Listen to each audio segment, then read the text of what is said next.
up, but we'll save that for the storm surge guys. Yes, yeah, for sure.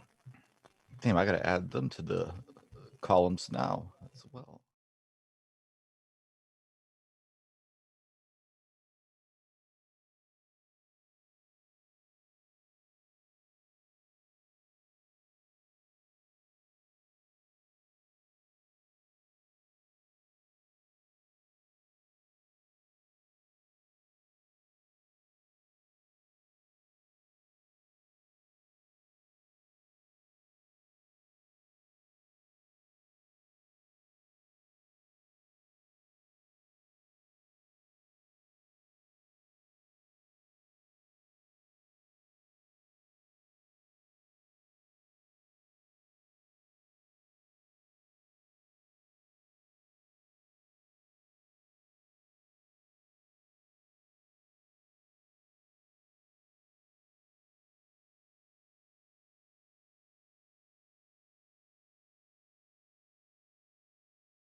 I said, guys, we didn't come here for no reason.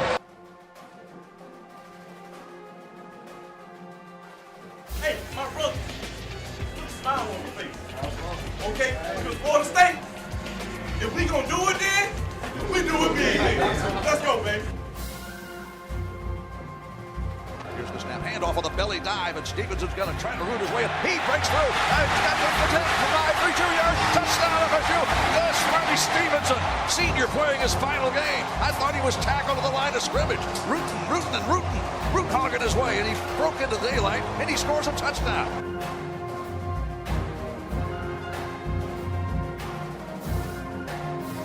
If we don't get penalties, and we don't get fumbles, and we don't get interceptions, we can win the dead-gum ball game. I said, are you strong? They said, I'm strong if you strong. I said, we strong then.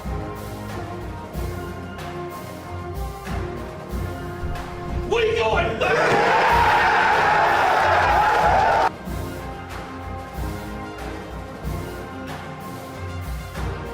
Down to the 50, down the sideline to the 40, down to the 30. He separates. He's to the 20, to the 10, to the 5. Touchdown, Florida State. Let's party, Tallahassee.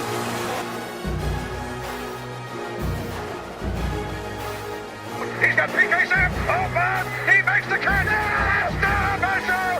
Touchdown, PK Sam. 55 seconds left. Sam takes a touchdown catch from Ricketts. 52 yards. 52 yards. Florida State leads 37-34. I see you, PK Sam.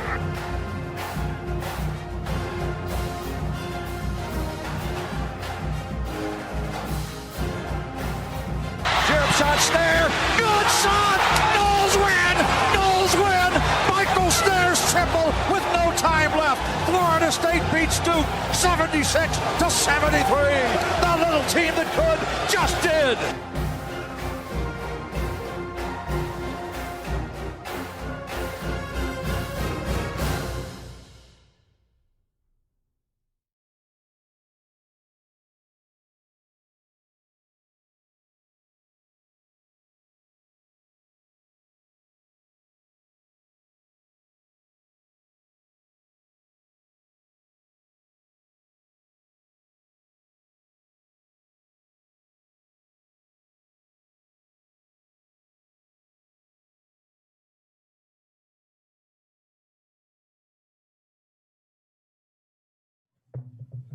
Oh, so very good. So Trey will be doing that with us, Richie. So that'd be dope. All right, 3, 2, Doing what? 1. The pick'ems and stuff. Okay. The pick'ems. What we're about to do. All right.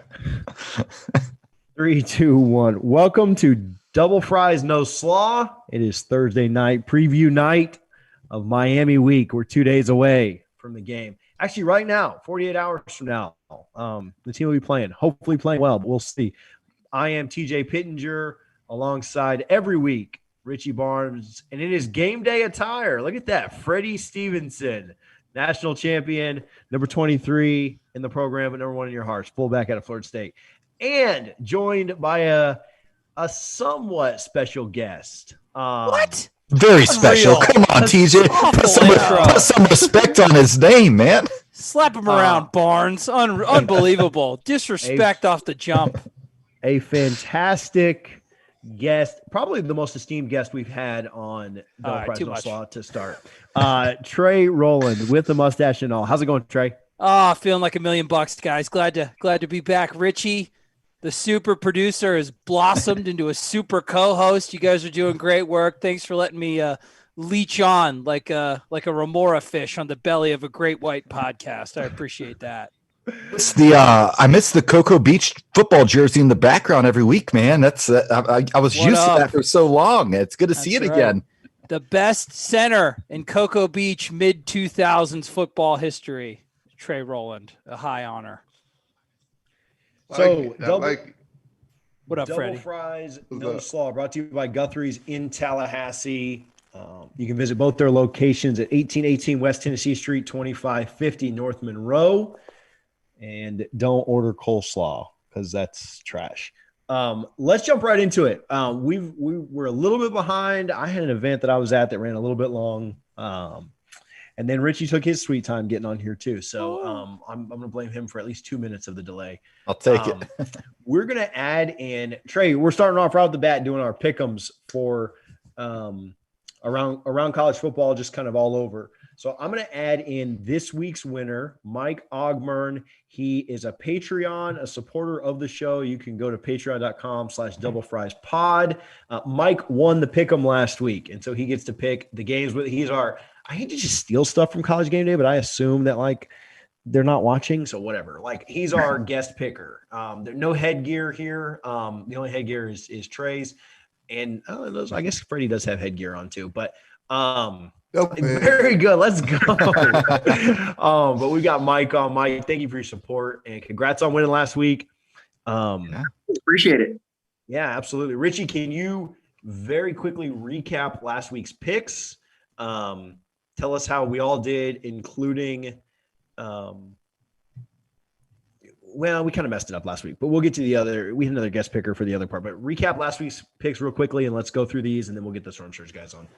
Yeah, so I don't have everybody, but the picks last week, if you remember them, that CBS is just kind of quirky, but Duke was favored by 4.5. Do you guys remember what you picked on that one? I took Boston College. I got that right. All right. Yeah, I took Duke in. Oof. Oh, man, that was bad. Baylor. Richie, Freddie, do you remember who you picked? I think I took Duke. Yeah, then we picked Baylor Houston. That game was postponed.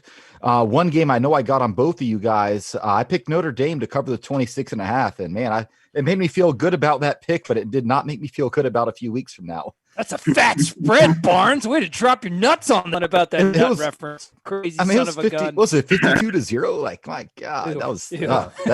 They're gonna put 3 men in the box this year when they play us. I just see it coming. Oh no. And then I think we all took UCF to cover the 7.5 against Georgia Tech, which they easily did.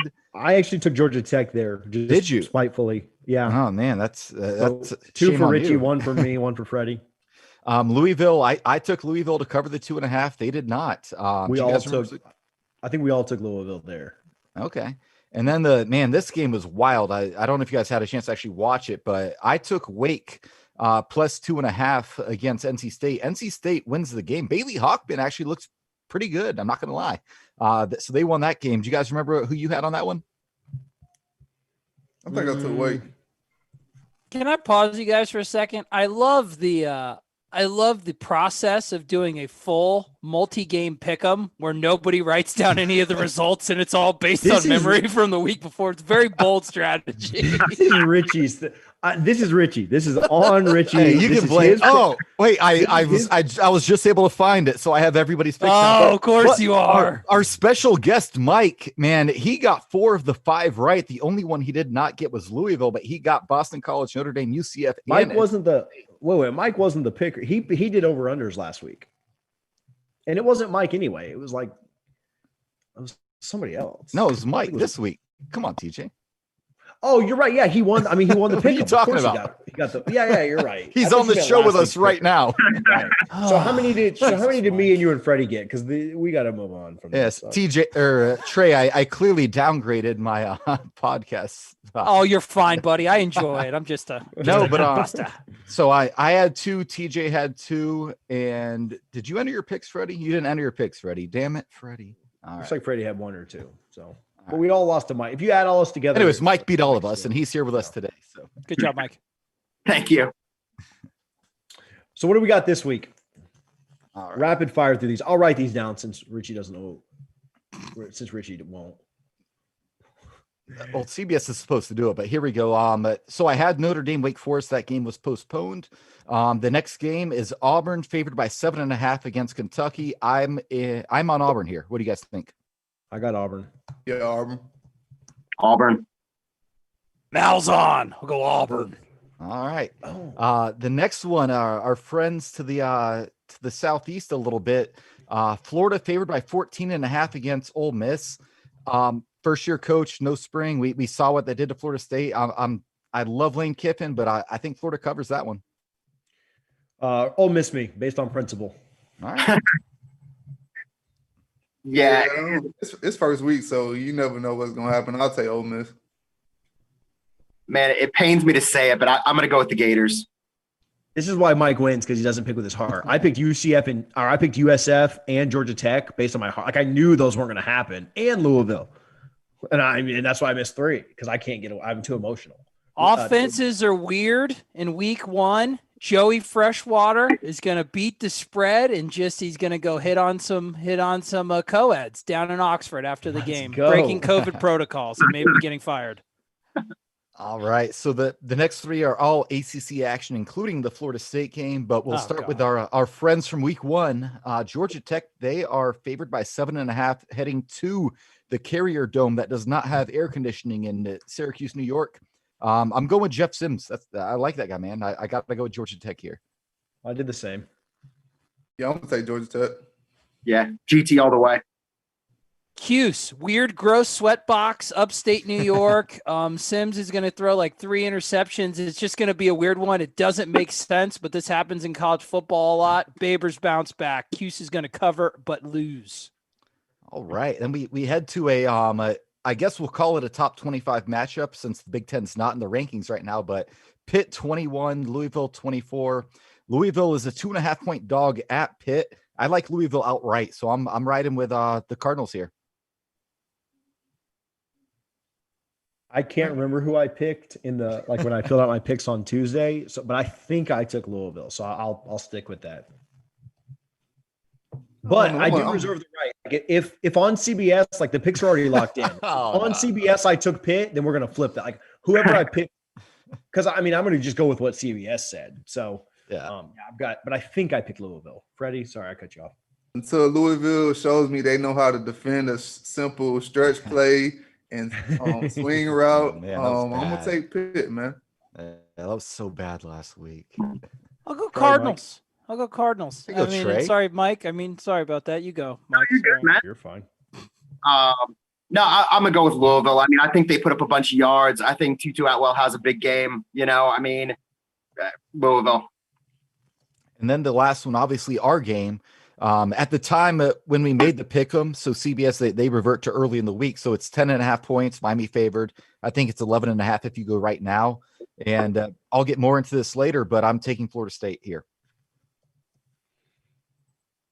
Yeah, I think we've established that I don't pick correctly, and I pick with my heart. So go Noles. Hey, you see what I'm wearing? Which way?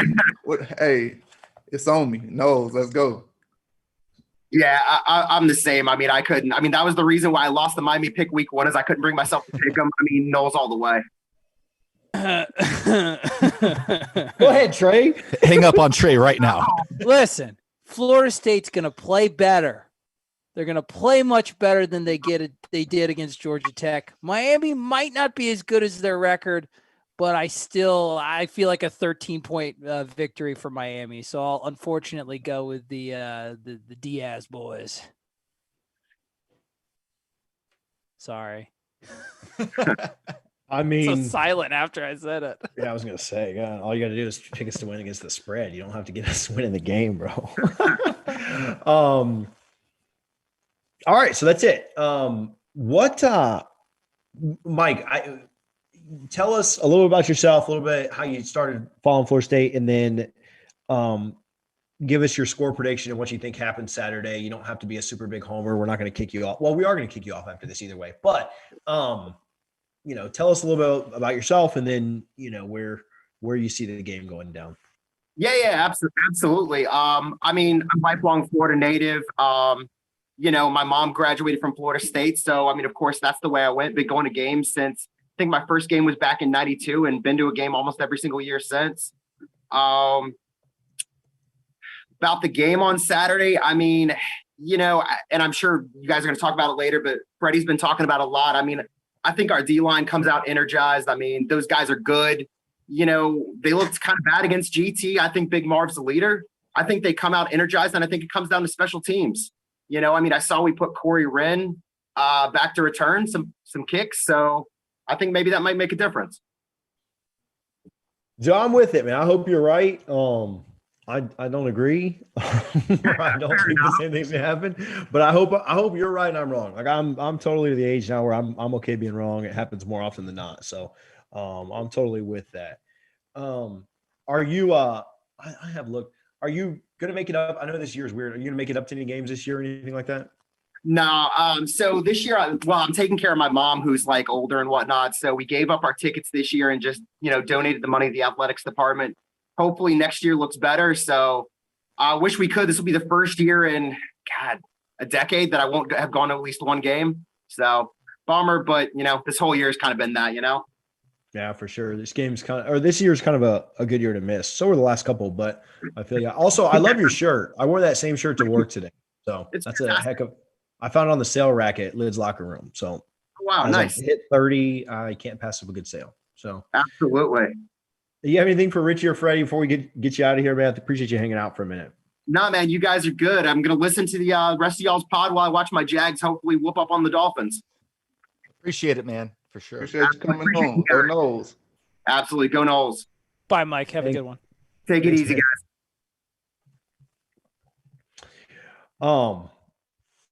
All right, you guys have anything else before we add these storm surge guys? I've got 2 in the waiting room right now, and then we'll see if the others join. But if not, we'll have a less crowded. Who are the 2? Is Ricky? There's no way Ricky's in the waiting room, right? He's like late for everything. He was just a diva to deal with on the Rollcast last year. Is Ricky in the waiting room? Ricky is not in the waiting room. I knew it. It's like Mariah Carey from like 1995. Everything's on Ricky's time. Let's see if you guys can guess. Who are the 2 in the waiting room right now? Gotta be crap. Kevin Crow. Wait, does the producer count? Crow? Yeah.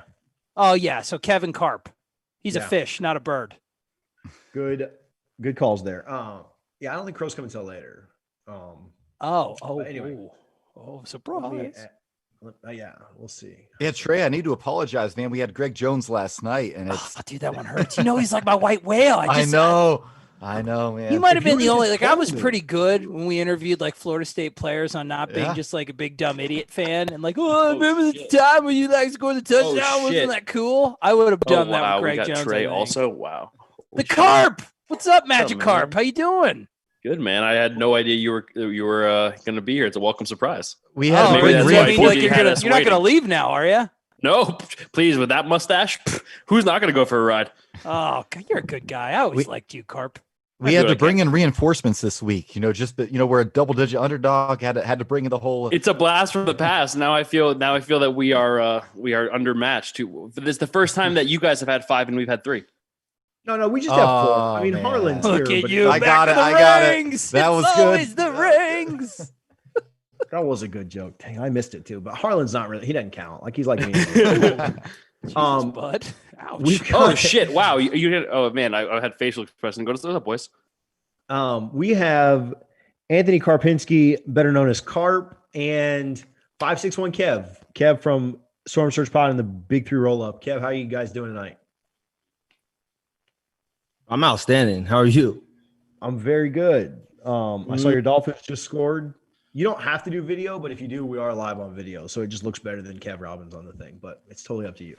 Oh no, I want you to see me. He's got the Very Duffy's internet. You're just settings to say no video, so it seems like you guys are an anti-video production. But I see how we're going YouTube live, so it makes sense.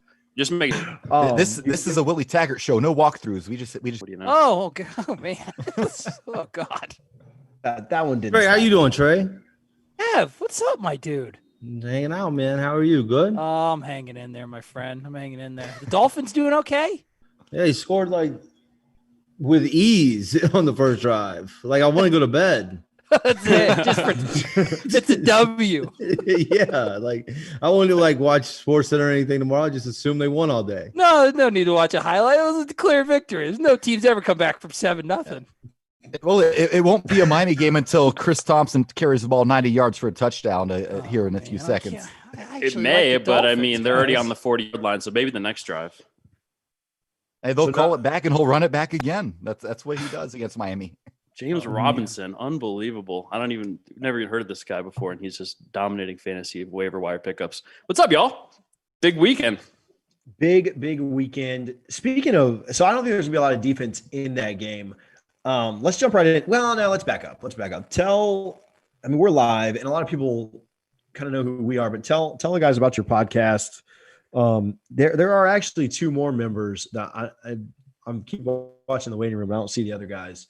But tell the guys about your podcast. Anybody that's like watching or listening in, and we'll start there. Please, Kev, the brain of the operation, please. Yeah, so I am best known for my work on the Big 3 Roll Up. The Big 3 Roll Up is the conglomerate of Florida State, Miami, and Florida. And then we all kind of branched off. So we got Stadium and Gales of Florida, and then Storm Surge is the Miami pod. And you guys are the FSU pod. Formerly Trey was the FSU pod. So we're the Miami pod. It's me, Carp, Gabby, who now works for 247 Sports. He's going to run Inside the U. And then Ricky. Ricky's like the super viral fan who gets kicked out of his own stadium. Energy guy. It's us. Yeah, he's our energy guy. So it's us. And, we've had DJ Williams and DJ Dallas and Amon Richards. And we just had Lance Leggett recently, who is Shout out my boy Lance. Lance Leggett is amazing, bro. He's funny. Like he came on the roll up too. And we really want to talk football, but we ended up talking about like his Chevy and how he's faster than DeMarcus Van Dyke. Like this is pretty much what we talked about. So yeah, we do the Miami thing, and then we just cover the games before they happen, as they happen, and we do a lot of recruiting. That's just kind of what we're into, and a couple of laughs in between. And then Carp talks about the NFL for 2 minutes an episode. Yeah, The NFL rundowns it's the longest. are good. Thank you, I appreciate it. It's mostly like Celsius, caffeine, and a large gambling addiction. So it's a great combination. But you don't go broke making a profit. That's what they say. I asked our producer Harlan to give me some NFL news week 1, and he shit on Tom Brady. So I told him he's not allowed back on the podcast anymore. Oh, got to defend our new Lord and Savior Tom, huh? Exactly, man. Richie will jump ship like so fast with his Lord and Savior Jameis to jump ship. I'm a Bucks fan. Come on, I guess that's our quarterback. You're a Noel first, right? Like you're a Noel first. They won the Bucks won the Super Bowl on my birthday, so that holds some. So weight. You're not a Noel first. I'm a Noel first. Let's be honest. Come on. Yeah, but that doesn't make him a Jameis guy first. No, I like Jameis. I love Jameis. I'm a big. He's Jameis already fan. wrung the towel of like the Jameis wins. Now he has a Botox Tom Brady god, and he is living in Derek Jeter's home away from home. It's pretty amazing. So Is that Freddie, what Tom Freddie does? Does Tom do Botox? I feel like he does like hyperbaric chambers and Have you like seen his like stem face? cells and stuff. He's like he's into like weirdo acupuncture, right? He's like a witch doctor. He's guy. into a lot of weirdo shit for sure. Well, Tom I Brady. feel like Trey and TJ would love this. The Bucks released a video today. It was called Tommy and Gronky, and they were just reading dad jokes, and it was amazing. Like the content you would never get in New England. Yeah, I think Jameis. Jameis probably has better dad jokes if we're keeping it a buck. So, Well, that's a joke. I'm just trying to play to the. But you guys have been going. It's been about a year now, or has it been a little more than a year? You guys, have you hit your 1 year yet? You're a little over a year. Time seems like it's all up the our same. subscriptions and shit. So I Yeah, feel we were like a July. We might have been like a July last year because we timed it out with a pretty good like breakdown. We do typically in the off season a preview every week, position by position, and go over some other small details. But yeah, it's been a little over a year and a half, but it feels like it's been like 4 years between what 2020 and provided and being a Miami fan. It's a hell of a combination. I was going to say it's tough to welcome Gabby to the show. Gabby, thank you for being a little bit delayed, but not too terrible. Dude, he's fucking from Miami. What do you expect? It's in my heritage to be late to everything. This is the clearest I've ever heard your voice. I don't know if like because he's got two microphones. He's got the thing to the side, and then he's speaking into like a 1940s radio mic. Hey, this is Gabby's double mic, no static. What is that? That's the thing. Yeah. Like Winston Churchill made speeches in World War II with that. That's a ball on a stick. That's not The real. snowball. Blue ball. Yeah, that's a Yeti snowball. I like it. It looks like the fan I have clipped on my Peloton bike. Like this is the best. Nah, best we almost, Yeah, that's how he does auto we tune. almost went 3 minutes Wah. without fucking TJ talking about his Peloton. Oh wow, nice microphone. I have one attached to my Peloton, and you'll find you're biking the virtual Alps. tie that back in. All right, so good stuff. So we'll get kind of into it. So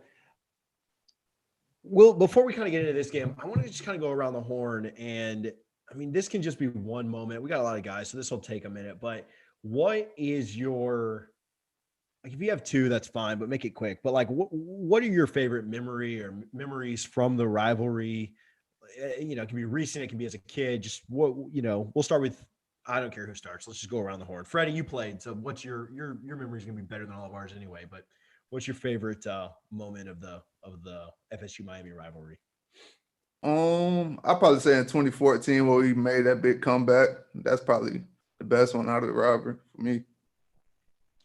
We were down the whole time, right? Like, so we're throwing the ball a ton. I mean, Dalvin, ended up running it in, but did you play a lot that game, or was it more, since we were going so pass heavy, did you not play much? Like, we were on the field there? I played a good amount of all the Miami games, but yeah, most of the Miami games when we got down, it was pass heavy. Gotcha. Who's next? We can go back and forth. Gabby, it's yours. Okay. I guess my favorite memory, my fondest memory, when I was a kid, it was actually gonna be my first ever UM game. Like, I can't remember how old I was, but I was supposed to go to the game. My dad, and my brother, for some reason, my dad couldn't go, so he gave the tickets to his friend. But the incentive there was that he had to take his son. So I ended up getting like robbed of a Miami ticket, and it ended up being, I forgot if it was wide. I think it was wide right 3 or something like that. Like, it was in the Orange Bowl, and Jeremy Shock. I can't remember exactly what year it was, but I ended up missing like one of the best Miami FSU games of all time. So that's probably it's my fondest memory, but it also kind of sucks. Was that 2002? Am I thinking of that? Maybe right? I was young. I was like literally a kid. Like, I honestly couldn't even remember that time. But I remember that specifically because my brother still tells me about it all the time. Yeah. Kev? Now mine, I was probably 13, 14 years old. Florida State won like a few in a row, and Santana Moss returns a punt, has a big game. It's the big time players make plays in big time games, and he's crying on the sideline. And that's when like my favorite player of all time went from like Dan Marino to like a Hurricanes, to like Santana, Ed Reed, like these guys. You know what I'm saying? The big time players step up in big time games. Just to Santana, and he said that shit on our pod like a few times. Like that's got to be. I think that was 2000 maybe. Oh yeah, it was the year that we beat Florida State, and Florida State somehow got into the national championship over Miami and ended up going out and scoring 2 points against Oklahoma. When Miami BCS. I don't remember that. Yeah. Doesn't ring a bell. Trey? Josh Heupel. So, I mean, there's been a lot of great moments in the rivalry, at least recently. I mean, you got the Jalen Ramsey game, DeMarcus Walker's block, Nigel Bradham's hit. Those are probably, but the most memorable one for me, you always remember the games when you were a kid. So I think it was the 2001 Miami game. Miami was ranked number 1, I believe. And it was like the Greg Jones, like beast game. Like Greg Jones tried to will that team to victory so much. I think they jumped out to a lead. He was just running all over Miami. And then Miami came back in the same way that I feel like they always do. Big play to the tight end, and I'm not sure if it was Shockey or Winslow at the time, maybe both. Like the tight end position was loaded in screens. I don't know. As a Florida State fan, every time I'd see a Miami screen, like I would just like shit all over my pants. Like it would be because it's going for 30 or 40. Then Xavier Badia misses the kick just because that was a game that I didn't think we had a chance of winning.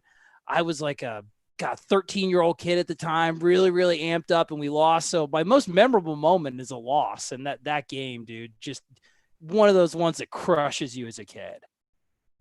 You just bring all the negativity. Like I've even been a little bit of a homer tonight, but like your favorite moment's a loss. You already picked them. Like that's my most memorable one.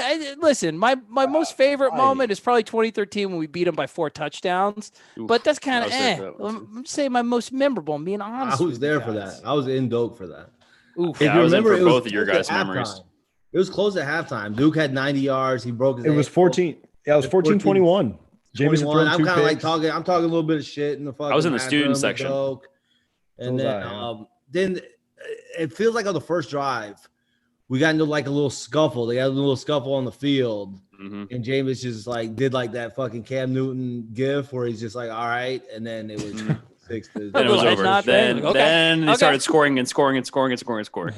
Those were the days. At the time of that game, Florida State was the largest favorite in Vegas history of a top 10 matchup at 27 points, and they covered. And like, well, we kind of knew. I missed those days. I missed those days, right? I sat in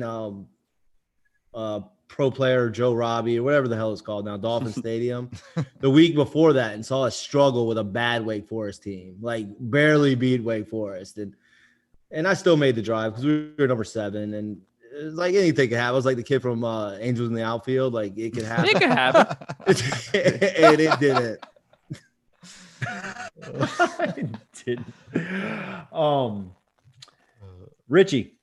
Yeah, man. I guess the one that really stands out to me, and there's more than a few, but the 2008 game really, because I was working with the scout at the time, so I was in the press box for the first 3 quarters down on the field in Miami, and it was pouring rain that game, especially in the fourth quarter. But it was awesome. Florida State won that game. I think Christian Ponder ran for like 150 yards.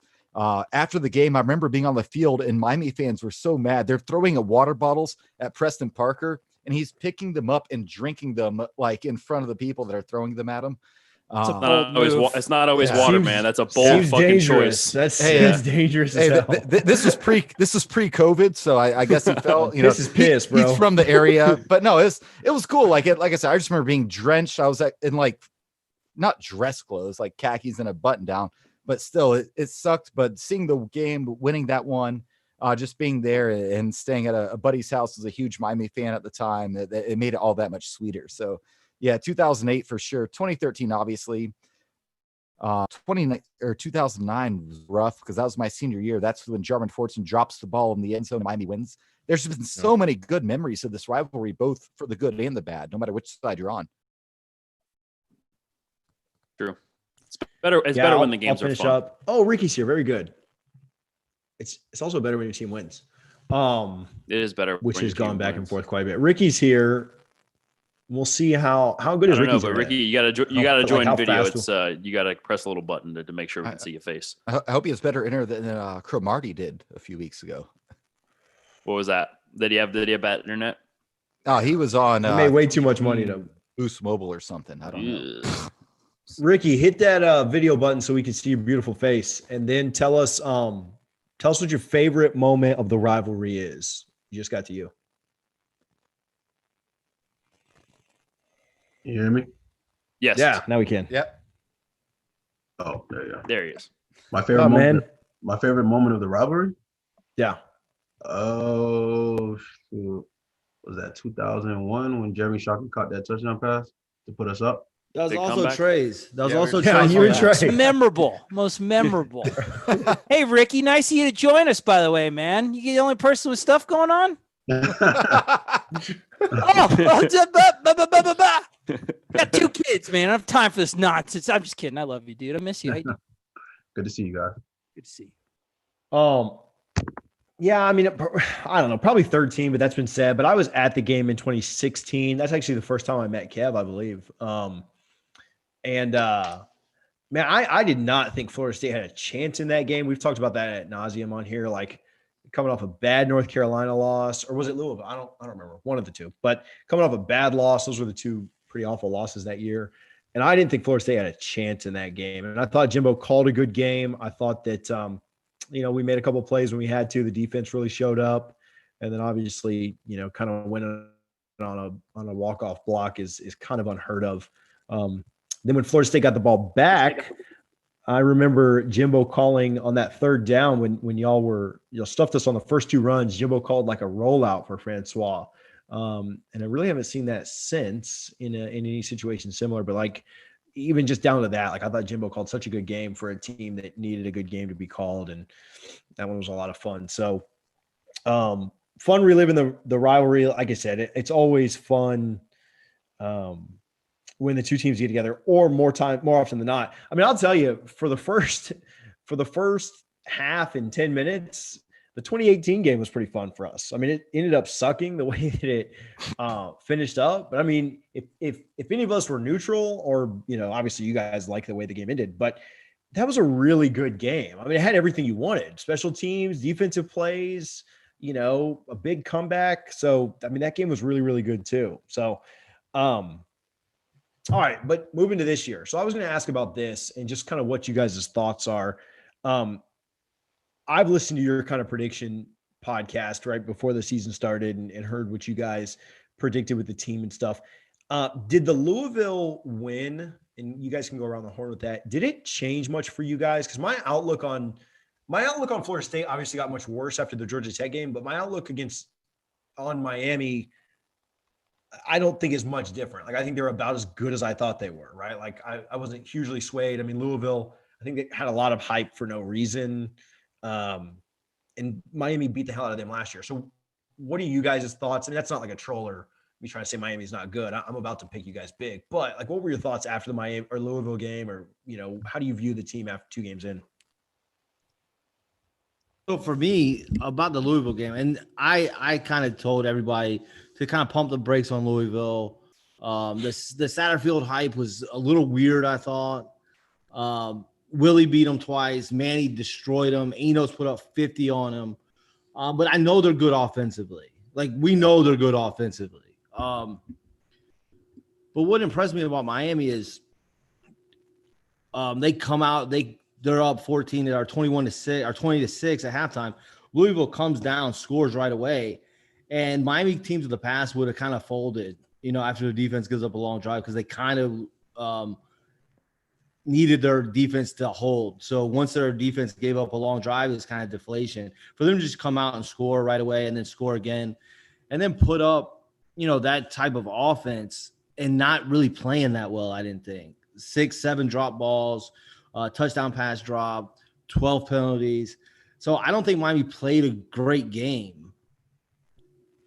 And they won. And just the mentality of the team, I think, is a little bit different. So I come away feeling better about them mentally, but they still have a lot of room, obviously, to grow. I mean,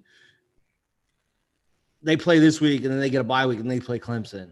Like they're not ready for Clemson, so they got a lot of room to grow. So I feel better about them from a mentality standpoint than I did. Yeah. Ricky, Carp, Gab, anything you want to add there? I mean, you don't have to. It's all kind of the same question.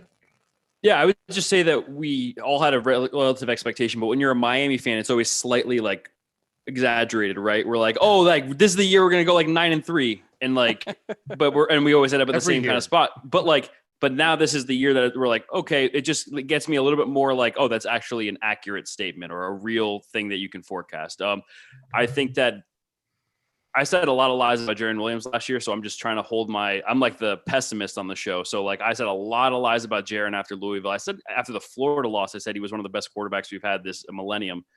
So I'm just going to take it slow, and I'm taking, dude, trust me, when you're a Miami fan, it's a rough, like, trust me, a lot of lies. And you're the pessimist?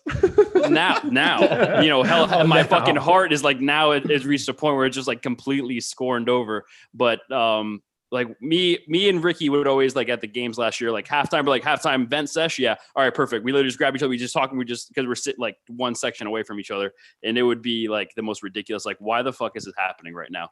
We said, like, we've always said for the past, 10, 15 years of our lives that if Miami had the offense where just the quarterback could run and you get the ball to the fast guys, shit happens. Right now, we have in 2 games, we have proved that we have a quarterback that can run and he gets the ball to the fast guys. So if they can keep just doing that simple equation, I like it better a lot than years past. Yeah, I'm just gonna piggyback off what both of Kevin and Anthony was saying.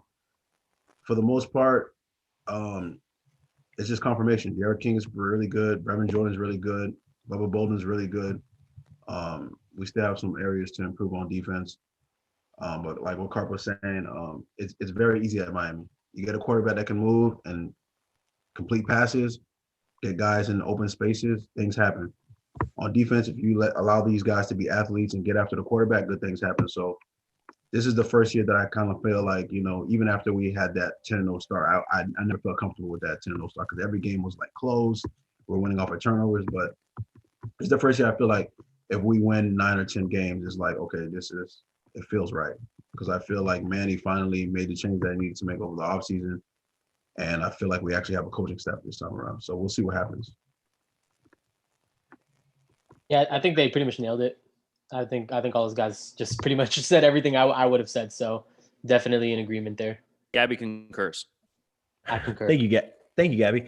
But it does seem like I'm not trying to buy the hype and get cussed out by my own fan base, but it does seem like this is the year that if Miami just doesn't, like blow it, right? Like, like if they just, like you said, I mean, just the talent alone, right? Like they're more talented than every team they play, except for the team they play in 3 weeks, right?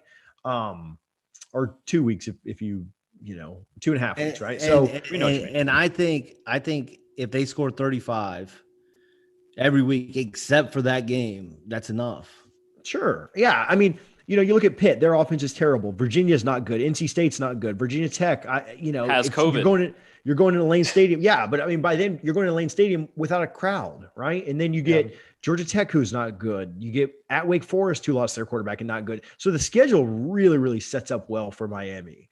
Whereas I think the schedule sets up really, really poorly for Florida State, right? Like Syracuse and Boston College got taken off the schedule and Notre Dame and North Carolina got added, right? Like that's not great, So I think it's a lot tougher for Florida State in that sense. So yeah, I mean, Miami in theory should go, what are we playing? 11 games, 10-1. I would imagine there will be one game that Miami doesn't win, but I mean, 9-2 would be really, really good. I mean, that every team has one game that you lose that you're not supposed to outside of like the Clemsons and Bamas and Ohio States. Right. And, nobody thinks Miami's on that level anyway, so maybe Kane Shades thinks you guys are on that level, but,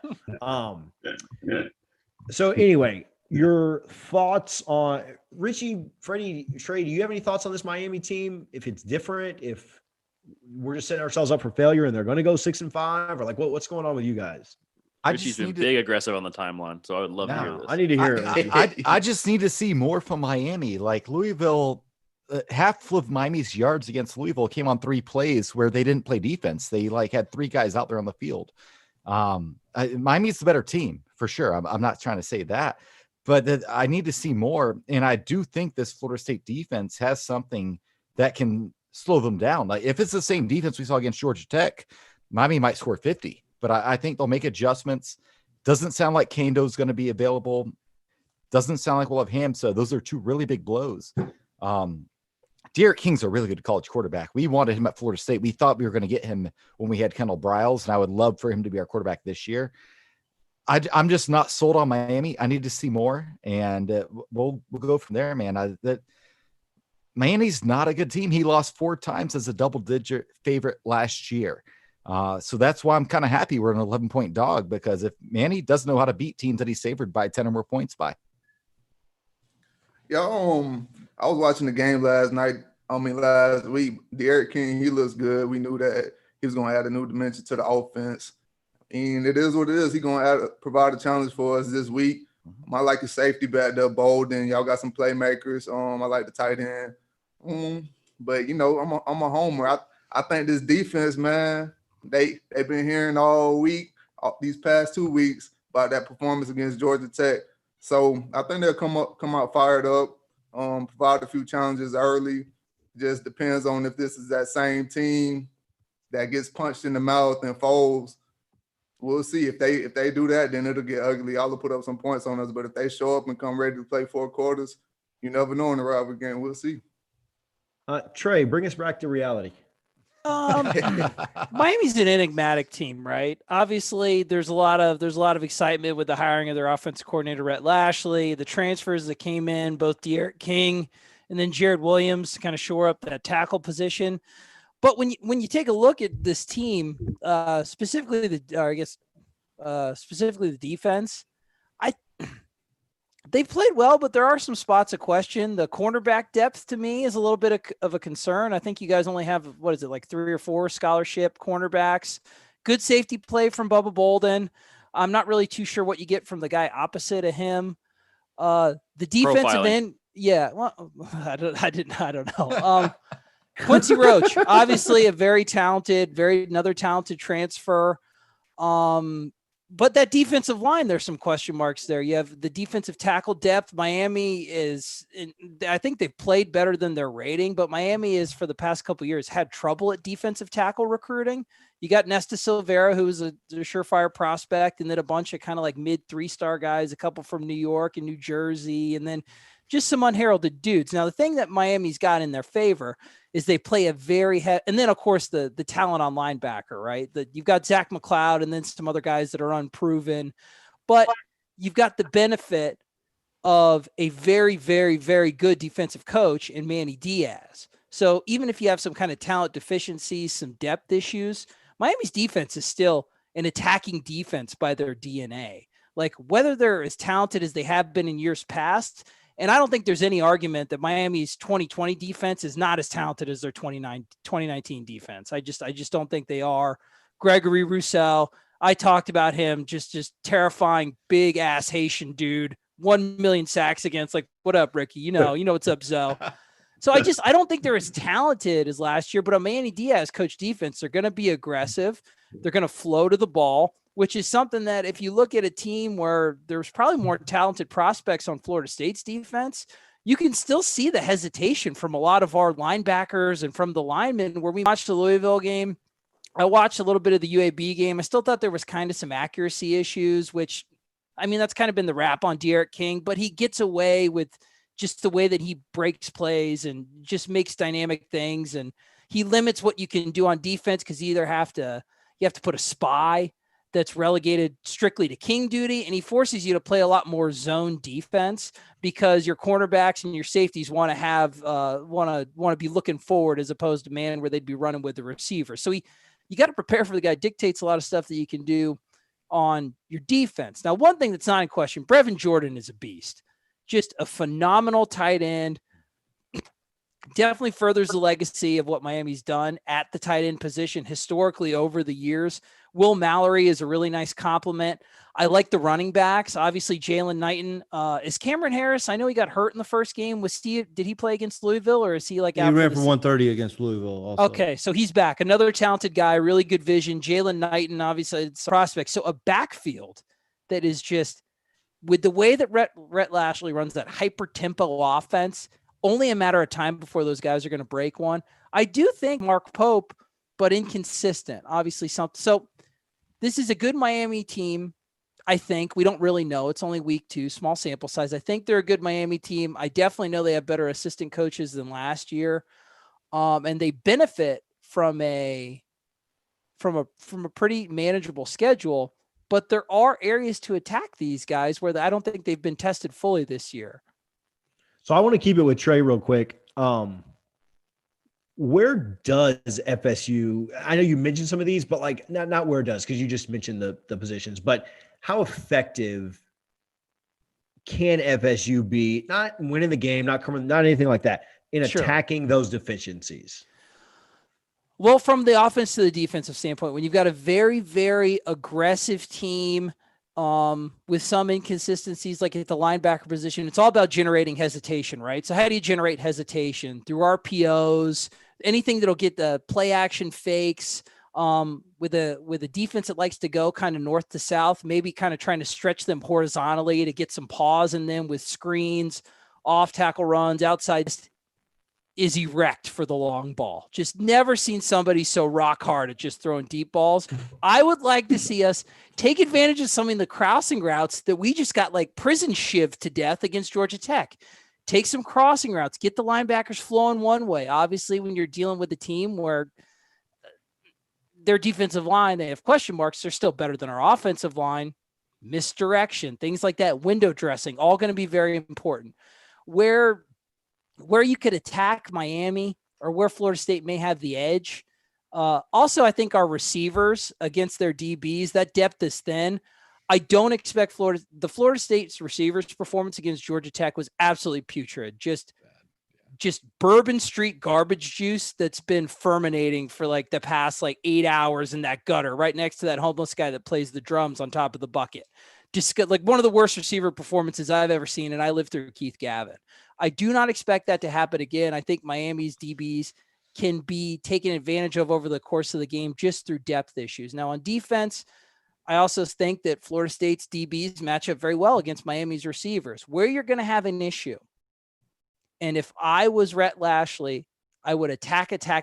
I would attack the edges of the Florida State defense, because without Joshua Kendo, you don't have just a presence on the edge to set the edge. So just runs to the outside over and over and over again. You've got linebackers, particularly senior linebackers like Emmett Rice and Leonard Warner, guys that they're hitting the wrong gaps. They're playing, they're hesitating. Garbage. Yeah, there's just no, it doesn't feel natural. Everything, there's always like a second of like, oh, what am I supposed to do? I'm supposed to do this. And he wrong gaps himself out of the play. So with a hyper tempo offense, it's going to force our defense to make decisions faster and faster and faster. So I would like to see Adam Fuller. He had some success with pressures against GT. I want him to call a very aggressive game. I want to get Miami into 2nd and 13, 2nd and 14, 3rd and 11. Get them some quick 3 and outs, which will in turn put stress on their defense, put stress on their positions where they don't have a lot of depth, and then help a sputtering kind of Florida State offense. Now, obviously, I just said a whole bunch of stuff, and I think I'm sweating because I don't know if I took a breath for air. Easier said than done, but there are ways to attack this Miami team. It's just going to be tough, boys. It's going to be tough. I mean, there are certainly best case scenarios in any game, right? Like Kev went in 2013, right? And you guys were better. Right? You guys were better at 2013 than we are today. I'll say that. I'll give you that. It's close, but I've been destroying you guys for 3 straight days. I'm gonna give you that one thing. The 2013 team is better than the 2020 Miami team. Richie, I told you before we got on here that I was gonna get Kev to come around. What a reasonable take. I appreciate you saying that our national championship team that scored more points than anybody in history was better than Miami this year. All right, boys, and I hate to cut you off. But I know you guys. I have to run. Fast, so we won't talk about that shit. Trey, we need a prediction. Let's get a Trey, score prediction before you go. Okay, I got to run.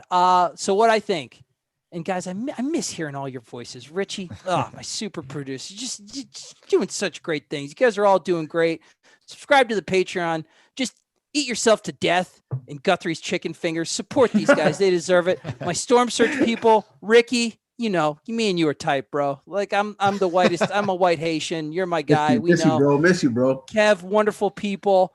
The Cart Man, my favorite fish named producer ever in the history of the Big Three Roll Up Network. And Gabby, Mr. Two Mics himself, Gabby Two Mics. I love you too, man. Congratulations on 24/7. What I see, I do think Florida State is going to play much better than they played against Georgia Tech. Miami is not going to play as good as they played against Louisville. They're going to be playing a better defense. So, Florida State's still going to lose by more than they lost to Georgia Tech. I envision a close game going into halftime, maybe like 17 to 13. Florida State may even have the lead, but I do think Miami kind of pulls off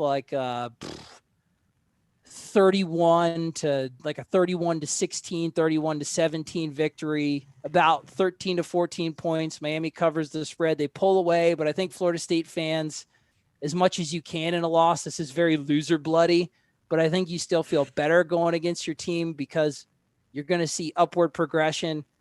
It's probably going to be another L against the Canes, and you'll have to deal with the bullshit online. I'm sorry, fellas. Trey Rowland, formerly of the Rollcast. Thank you so much for hanging out with us tonight, bro. Guys, you're the best. Bye, everyone. Bye, everyone. And Freddie, I didn't say nice things about you, Freddie. You were a fucking kick-ass fullback. You're a great guy. Ooh, I said, Shout out, man. Appreciate Carp you said coming the on. F word like 100 times before. This is okay. Yeah, I broke my This is not a curse word podcast. My bad. I was told not to. I forgot about you. Trey, you Not can only say did you fuck if not you tell want, me, Trey. not only did you not say no curse words, you didn't say we're alive. You didn't say that we're automatically rolling. It's a lot of miscommunication, but it's going great. Trey, you're the man, bro. Thanks for coming. I love you guys. Just have fun. Be nice to each other when I leave, okay? Yeah, Be nice to each other. Now Everyone all love hell's everyone. gonna break out. Now, Richie, you're gonna get annihilated when I leave. I've been saying some things, dog. Trey, we'll reconnect in basketball season. My man. Bye, boys. Hey, bud. So I don't know how accurate Trey is with any of that, but he talks well. And so I believe most of it. Gabby, how accurate from the Miami perspective, how accurate do you feel like a lot of that is? And also I want to transition to this. So two-parter. Actually, no, I just want to ask you that. Do you agree with him on he's not picking FSU to win, but those are the places that if FSU is going to have any success in that game, this game, that's where they're going to have to do it. Yeah, I mean, I think if Florida State wants to keep this game close, he mentioned the receivers against the cornerbacks being a mismatch.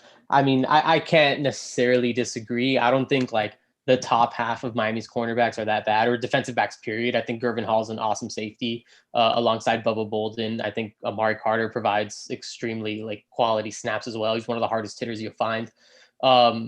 I mean, a cornerback spot, obviously everyone talks about DJ Ivy. Again, he comes around. He'll have his game here and there, but then he'll have a game that he'll pop off for 2 picks. So DJ Ivy's just very up and down. Which one you're going to get? I mean, who really knows? But I do think, if James Blackman is able to connect on one of those deep balls with Tamori and Terry, I don't think there's much anybody in the country could really do about that, because I do think Terry's one of those types of talents. As far as I mean, I just think that there's just I really just think that there's a mismatch, kind of in the trenches, especially with Miami's defensive line. He did talk about 3 stars from New York and whatever. And one of those 3 stars is playing extremely quality snaps for Miami, Jared Harrison Hunt. You just put on the Louisville tape and you find number 81 on the defensive line, and he really is just creating just so much trouble. And it's guys that, they might not have been the highest rated recruits, but they're coming in for a reason. Jared Harrison Hunt was a really good basketball player. He's just a freak athlete that Manny Diaz and that staff were able to find up there in New York. And he's turned into a really good player, and actually has probably outproduced the guy that Miami actually went over there to recruit, and that's Jason Blissett. And then you got Jafari Harvey, who's I just think that there's a really big Miami's defensive line over FSU's offensive line is is really going to be a problem, even without Greg Russo. Of course, that's the popular name, and it's so easy to say, "Oh, Greg Russo's not there anymore." But Jalen Phillips has been great. Like, he's been exceptional. I mean, he hasn't had any sacks. He has like 10 quarterback hurries, and he's pretty much creating pressure every time, like every snap. And Quincy Roche on the opposite side. It's not the big sexy names, but there's still plenty of pressure that Miami's able to create.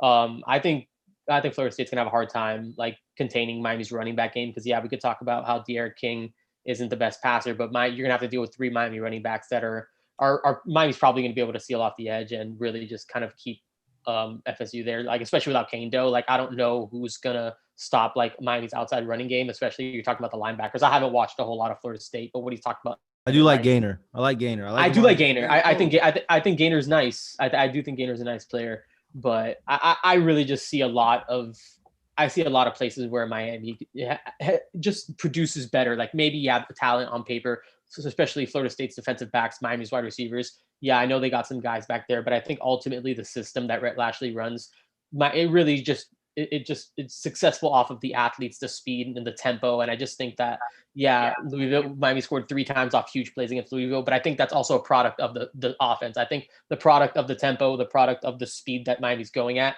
kind of creates those mismatches where Louisville's kind of lost, and then those big plays happen. I think that's Rhett Lashley's bread and butter. Just turn on the SMU tape and you'll see James Prochet, who caught for 1,000 yards, and then have a running back in Xavier Jones who ran for nearly 2,000 yards. Like, this offense creates problems for everybody, and it's not just at Miami. It's just kind of who Rhett Lashley is, and that's why he's kind of regarded as probably at least one of the top offensive coordinator hires of the offseason, and he's proving to kind of live up to that. I think he obviously made a couple great points. Florida State's talented. They could make this happen. Like, they obviously have the personnel to do it. Will they? That's a completely different story. And I honestly I really just don't see it. And I'm trying to be a little fair, but I just think that Miami's just playing really good football right now. And what I saw from Florida State against Georgia Tech was just not very good. Yeah, I think, like we kind of talk about, could things get weird and Florida? Sure. If you make a few mistakes in Miami, in my perspective, Miami makes a few mistakes, Florida State plays really well, plays more organized. Sure, things get weird late, special teams turnovers. But like, when you have to count on those things, it's tough to say like, oh, I'm confident that we're going to win, right? Like, yeah, if we get 2 punt returns for touchdowns and a blocked punt for a touchdown, yeah, we're going to win, but it's hard to count on those things. So yeah, I think that if both teams play up to their potential, it's really hard to imagine that Florida State ends up winning. Based on what we've seen from Florida State, it's hard to know that they're going to play up to their potential, right? Like, there's a chance that things got corrected in the 2 weeks that we've been off, but I mean, I don't know anything to know that it has. So to me, that's why it's hard to pick FSU there. Carp, is there anything? And I'm being somewhat serious with this, so not all the way with the troll, but is there anything that Florida State does that worries you? I know you're going to pick you to win, and you're going to pick you to win big, but like, is there anything that does kind of give you pause, not to lose the game, but that Florida State does that you'd be like, I hope this doesn't happen? Other than just the general logo, like rivalry games, anything could fucking happen. I was there in 2018 2018, where I felt like jumping off the turnstile on the upper deck for like when we were down at halftime. It was rough. But what I'm really worried about is just the big splash playability of Tamarian Terry. He's having a rough, shit year so far, but it has a lot to do with the entire offense. I am the noted, I think that this Miami defense will be the worst, rated in any Miami run Manny Diaz defense yet. Right. So this has to be the 19th best defense in the country or worse. And I'm right. So I think that this is 100%, the worst talented, and least depth on a Miami defense in a long time, at least for this year. And I think that the big playability of a Tamarian Terry is what concerns me. Now, what should concern him is an Amari Carter type person that if he tries to go over the top, he will get a targeting penalty on him. He is just known to do that. And it's like a widely regarded to share things in the ACC, but Tamarian Terry is definitely going to be a problem. I didn't really see a whole lot of Jayshon Corbin. We talked a lot about, the running back room in the offseason across the ACC, and it was just very concerning to me how you went from, a Dalvin Cook to a Cam Makers to a Jayshon Corbin. Like I I expect, the FSU running back is always just a pain in the fucking ass. And you have to deal with a Freddie Stevenson that blocks for that person. So it's a hell of a combination. Yeah, we ain't got no fullbacks, man. All of a sudden they don't want to play ground and pound football. Let me tell you about Miami. You got the jersey, bro. Just go. Listen, I told you. Do you have any more eligibility? I can't make it past the 50. Oh, wow. I mean, look, the spread offense has taken away the traditional ground and pound I formation or offset offense that Florida State and Miami is known for. Now what you do is you develop it to 2020 and it turns into exactly what Rhett Lashley runs. Run the ball, pound them into submission, and then boom, over the top and get them on crossing routes, just like Georgia Tech did to Florida State. To answer your question very directly, I think that Marvin is due for a game against Miami. We had talked about it last week, how he's never really shown out against Miami. I watch a lot of Florida State and I watch a lot of draft stuff. That's my shtick for the NFL. And he plays up games really, really well. But against Miami, he's just hasn't shown that that's Hollywood Marv. Could this be the one? Probably it's obviously the last one, right? Those are the two people. It's just that general high-end talent that they have that I've never seen against Miami personally, but they're due. Richie, I'll answer this real quick, but to me, it's just Miami's running game worries the heck out of me. But if that's your answer, you can kind of expound on it. But Richie, what worries you the most about Miami's team? I think it's I'm going to go straight to Adam Fuller. I need to see him be more aggressive with the way he's calling the game this week than we did against Georgia Tech. And it sucks. Like you said, it's such a small sample size. We were supposed to play Samford this past weekend. We didn't get that game.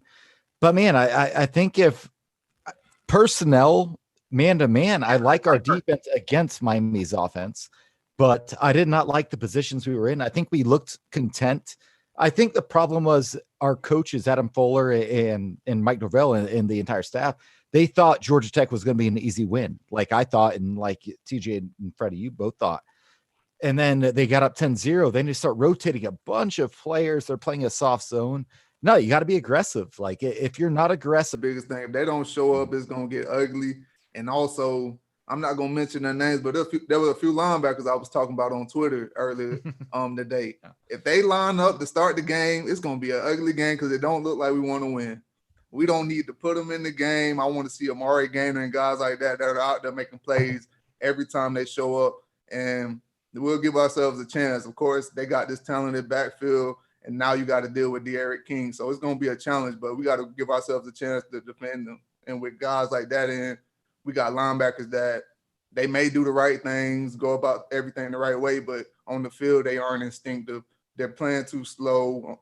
They just aren't in a position to make plays 90% of the time, and we can't win with Ev, how do you see the game going down?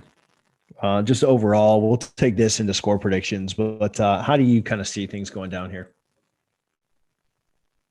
I know you think you win big, but honestly, bro, I think y'all give James Blackman a little bit too much shit. So I just wanted to use this as my fucking platform to say I think James Blackman gets a little bit too much shit from the Florida State fans. He's a 5'6" guy. He's recruited by Jimbo Fisher. Jimbo Fisher don't recruit bum quarterbacks. Willie, Walt Bell, Mark JJ Constantino disagrees. Mike Norvell, Bryles turned him into what he is right now. All right. If he would have had Jimbo this entire time, he'd be looking a lot different.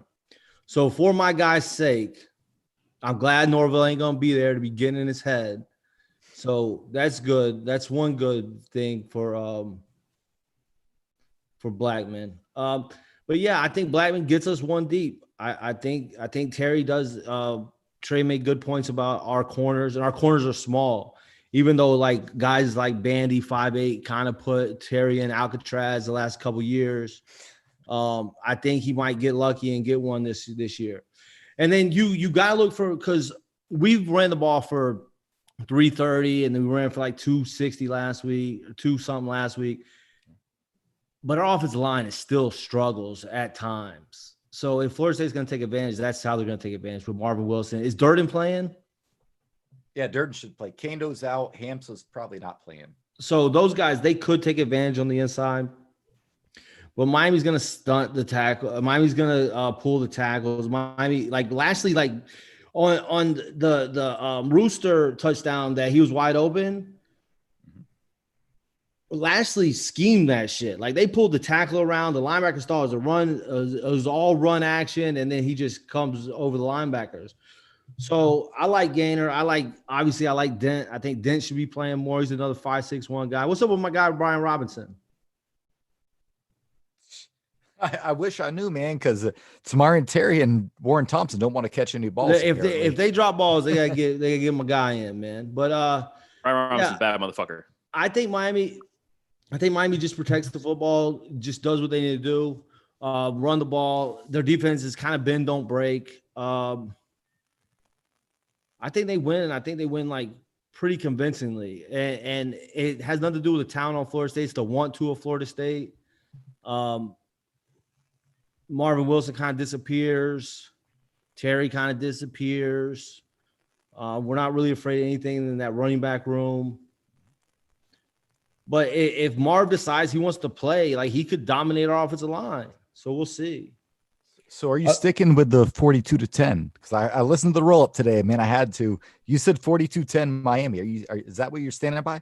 Bro, I get more disrespect for every day, bro. I really want to say like 55-10 right now, bro. But yeah, I'm going to stick with like 42, 45-10. See, 42 means that Borregales doesn't hit a 60-yarder on y'all. So I'm going to go 45 just because I think that guy could hit a 70-yarder, I think, man. Bro, y'all got a kicker. Manny said this shit that like in the spring, like he changed our football team, and that's real. Like when you cross the 40, like you're in scoring range. Automatic points, yeah. That's crazy. So no, yeah, I mean, yeah, like I think we put up 40, and I don't think you guys score more than like 10 or 17. So yeah, I'll go 45-10. All right. Could you see it? I'll stay true to my roll-up prediction. Could you see a scenario like Trey gave where Florida State is in it at the half? Florida State was able to do that against Florida 2 years ago.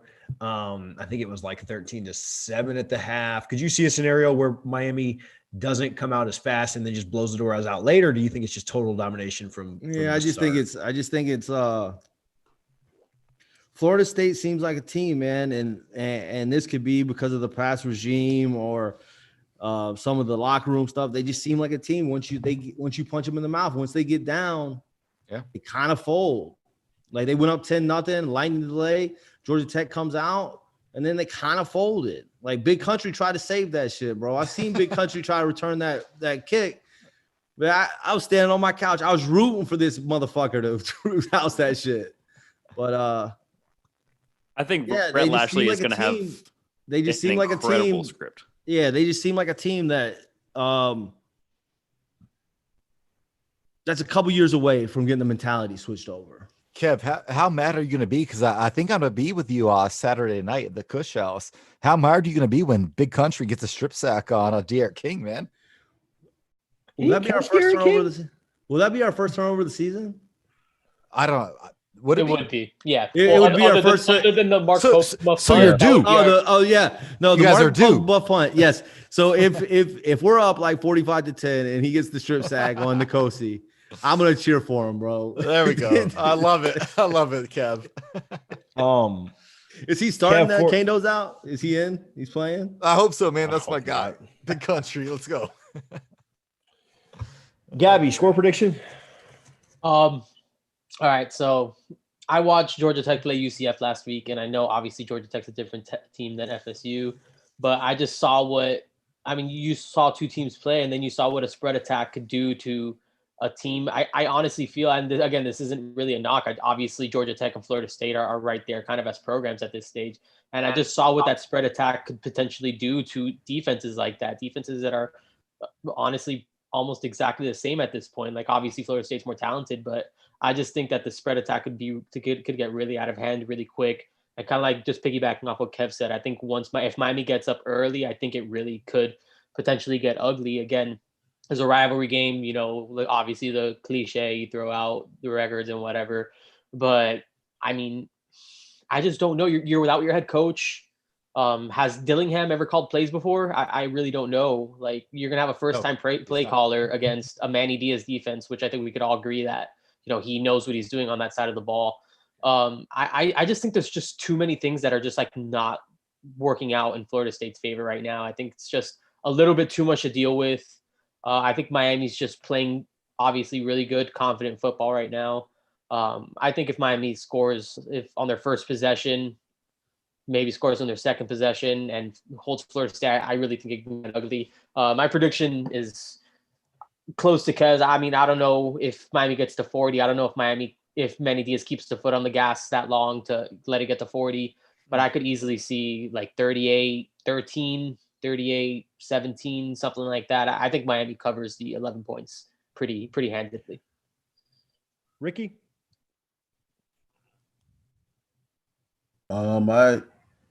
I think Miami's gonna have a good game on the ground. I think we're gonna run the ball a lot on that team.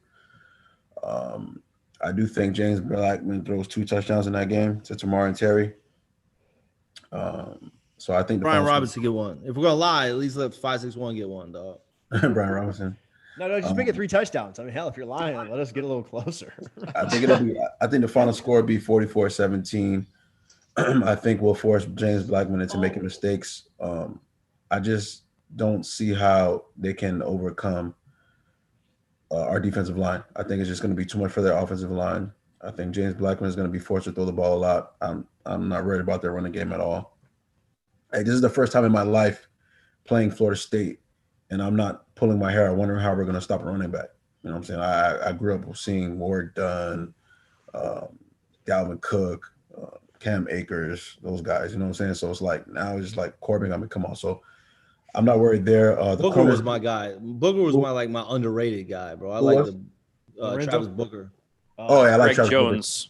Booker. Fucking Greg Jones, man. Like, it was like the elementary school. Like, I'm like, that's a linebacker. They're like, no, that's a running back. And I was like, yeah, no. I like Freddie Stevenson too. Before he got on Twitter, though. Before he got on Twitter. You know I gotta talk on Twitter. And Lance be coming at me, so I gotta, Lance.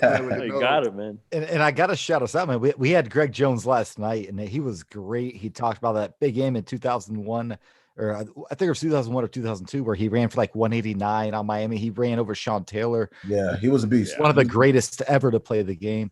Man, that was fun. It was fun to reminisce with that. But yeah, I think it's gonna be a lopsided game, honestly, and I think Red Lashley's gonna dial up a good game plan. It's just gonna be too much De'Aaron King, too much Brevin Jordan, and I think we get a couple of turnovers that help us score as well. So I think the final score will be 44-17. Now let me ask you guys a question. Quick question. Have you guys discussed Norvell not being there? Like, what's the effects of that? Like, what does that say? What is that?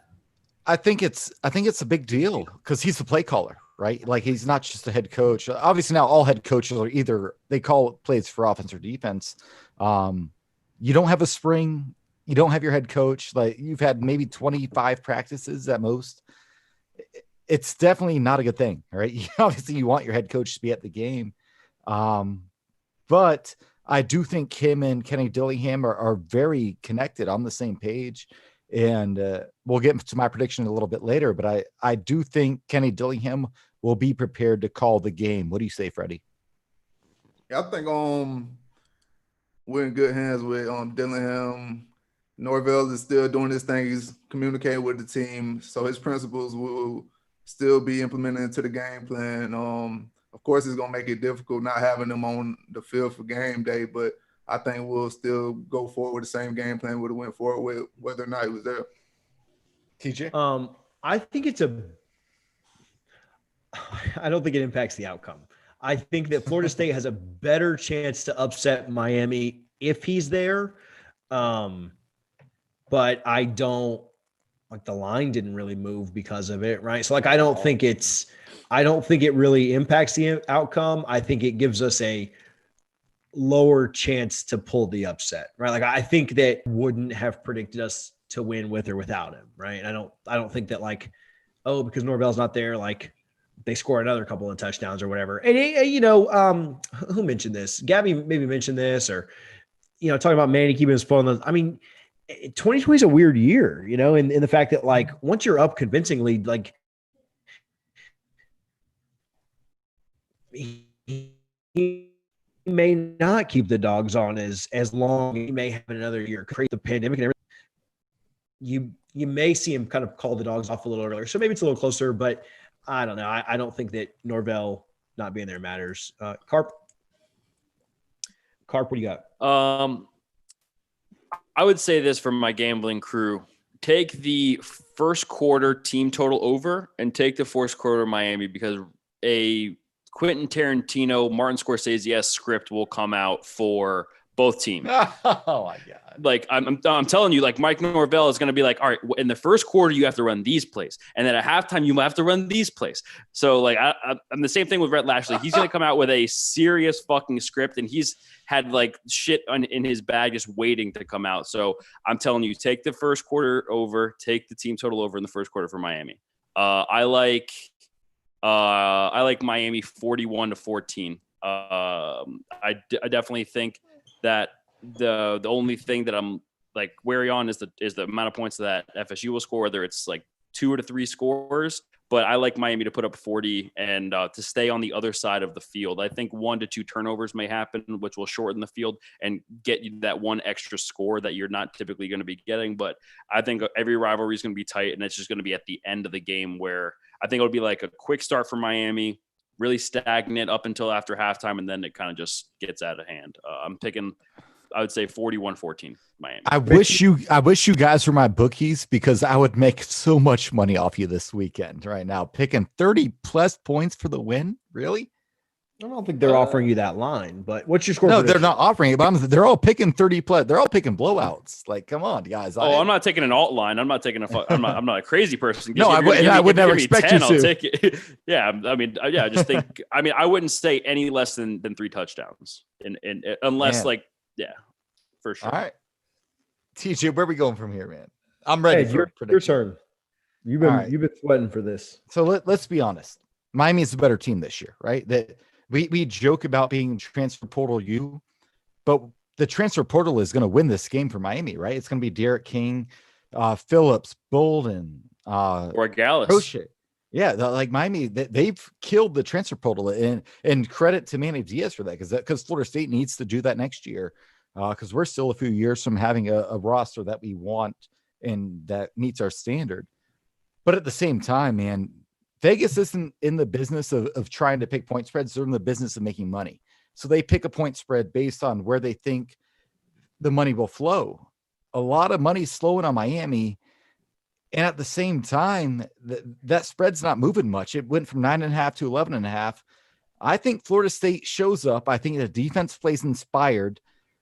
I don't think James Blackman is the quarterback in the third and fourth quarter. I think we have someone else. I don't know if that's Shubba Purdy or Tate Roadmaker. I don't know who it is. But, man, I think Florida State goes into Doak South, wins this game 27-24, and that's what I'm going with. So, hold on. So you think that your starting quarterback gets benched, but you guys win? Yeah. So he's playing bad enough to get benched. What's the score when he gets benched? I think his leash will be extremely short, Kev. I truly do. And I don't know who makes that call, because that's the tricky thing with no Norvell. Is it Thompson or is it Dillingham who makes the call to pull him? I think James plays well enough to start the game. But the second we see that meltdown that we've seen it against Georgia Tech, Arizona State, in previous games, I think that change gets made. I don't know if it's Jordan Travis. Are we going to see Travis J potentially taking snaps from quarterback? But I think to answer your question, I think Miami's going to be up, we'll call it 17-7 at the half, and then Florida State comes back and wins it 27-24. Bro, it's going to be so bad. They're going to fire Norvell while he's fucking quarantining, bro. Ricky, we can't afford to fire Norvell, man. We're poor. We can't afford. Well, he already took a pay cut, so they really just like, come on, bro. Do anything now? Let's just fucking. But no, and I'll say this: there's been plenty of games. So I do a gambling column for Noel Game Day, Florida State website, every week, and if there's no chance Florida State's going to win, I'm not going to pick us to win. I don't think this is a week where there's no chance. I do think Miami, to Dabo Swinney, his famous 2013 comment, if they play that game 10 times, they win 5. No, I think Miami probably wins 7-10 this year. but I'm just feeling Florida State. I think they come out inspired, and I'm rolling with them at this point. And go Noles, and I think we get the win, and we'll see what happens. Freddie, where you at, man? Go. I got a question. I need some I got a question. backup. I got a question before you go to Freddie. Dressed up in. Wait, TJ, what's the question? So you're picking Florida State to win on the upset, but Yeah. if you say Miami wins 7 out of 10 times, you're picking that with 30% confidence. Is that kind of how you're framing it? Absolutely. I think it's Okay. it's the odds are Miami will win this game, but I'm not going to be the guy that doesn't pick us to win when there's some chance. But go ahead. When there is some chance we win. Like No, right, when don't we, be. like the week before Richie.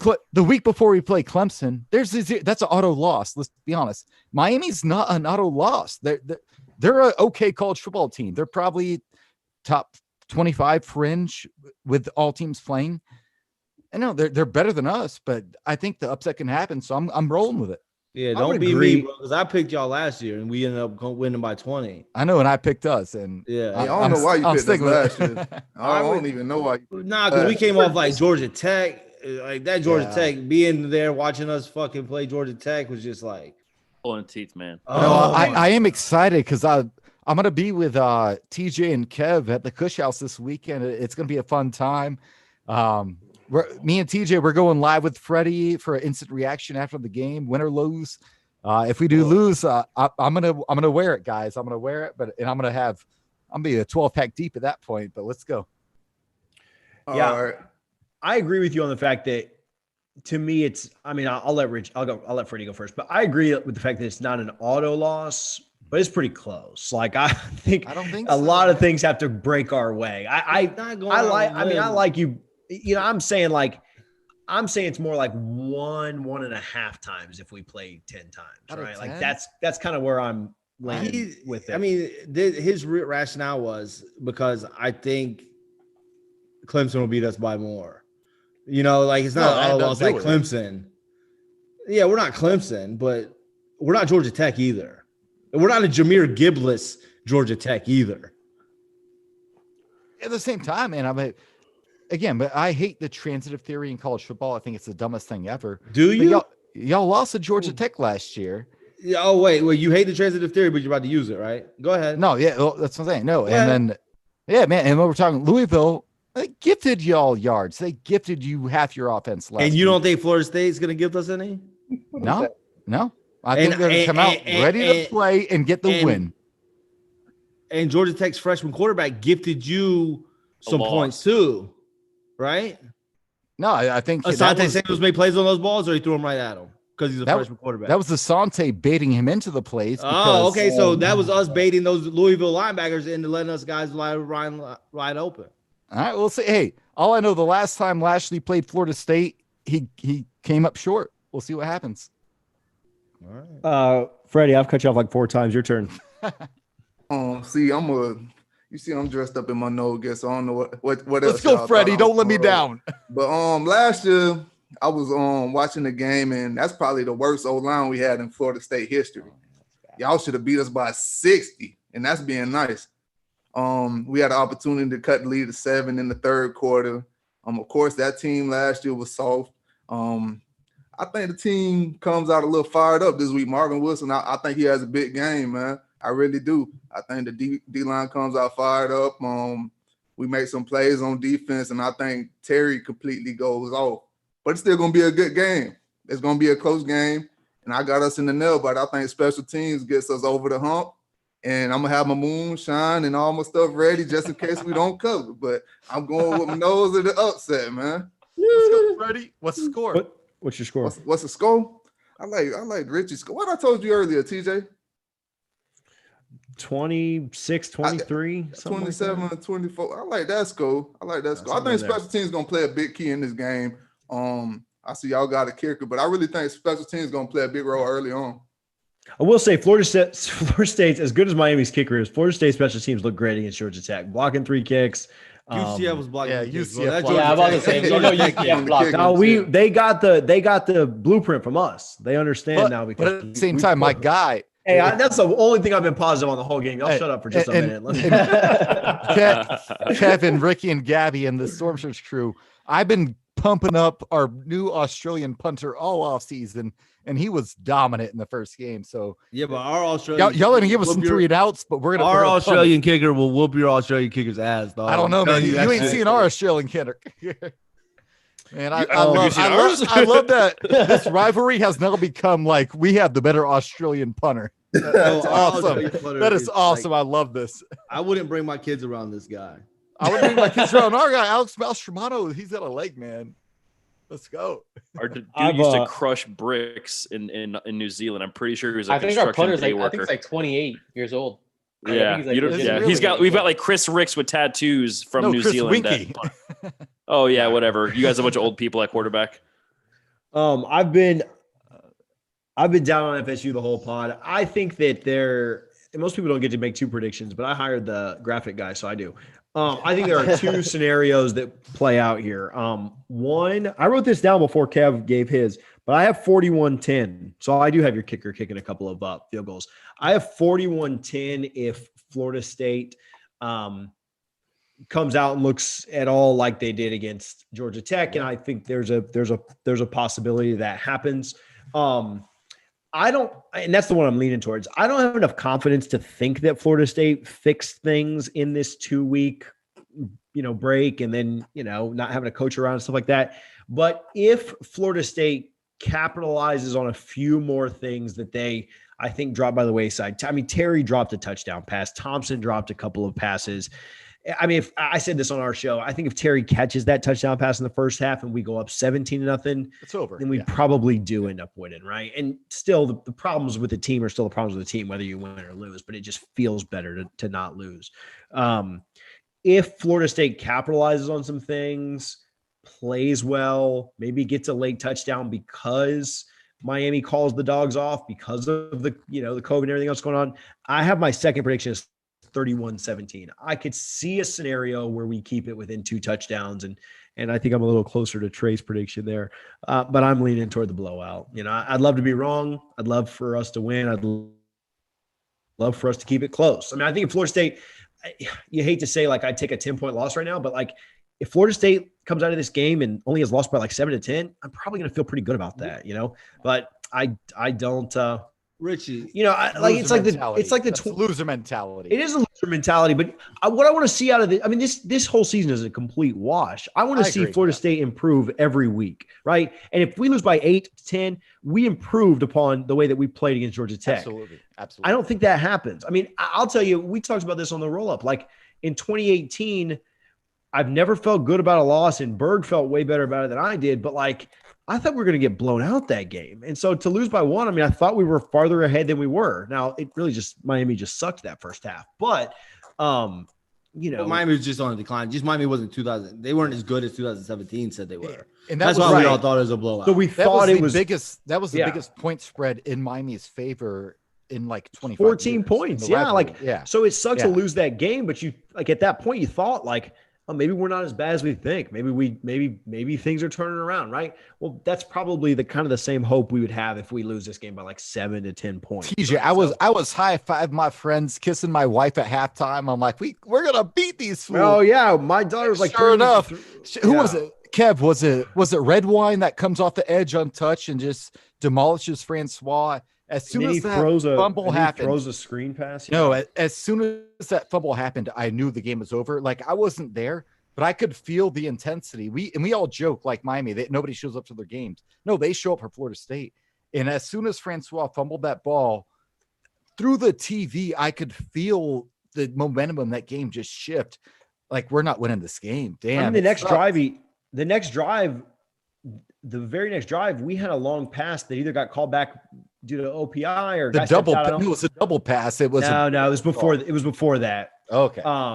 It was before the double pass, but we had a long pass we had a long first down play and then got a personal foul penalty that backed us back up to like the 15. And then Francois throws that little screen pass that gets picked off and they takes right the linebacker right there. But if not for the personal foul penalty, which is just obviously very characteristic of a Willie Taggart coach team, we probably don't even run that play, right? Because we're not on our own 15. We're up on like the 40. Yeah. So anyway. So Richie, you listened to the roll up today. Did you hear what Benji Brown said?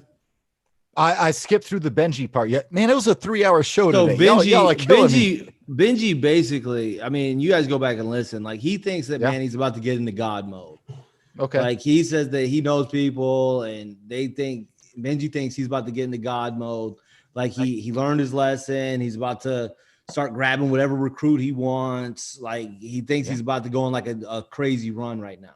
Yeah. And a blowout this week would be your worst nightmare, I think. Because if they blow out Florida State and go on to win 9 games, and he keeps Leonard Taylor, and then he maybe flips the quarterback from Valdosta to Jake Garcia, then you're looking at 5-star quarterback, 5-star defensive line, the young running backs, a possible Derek King coming back next year with the eligibility.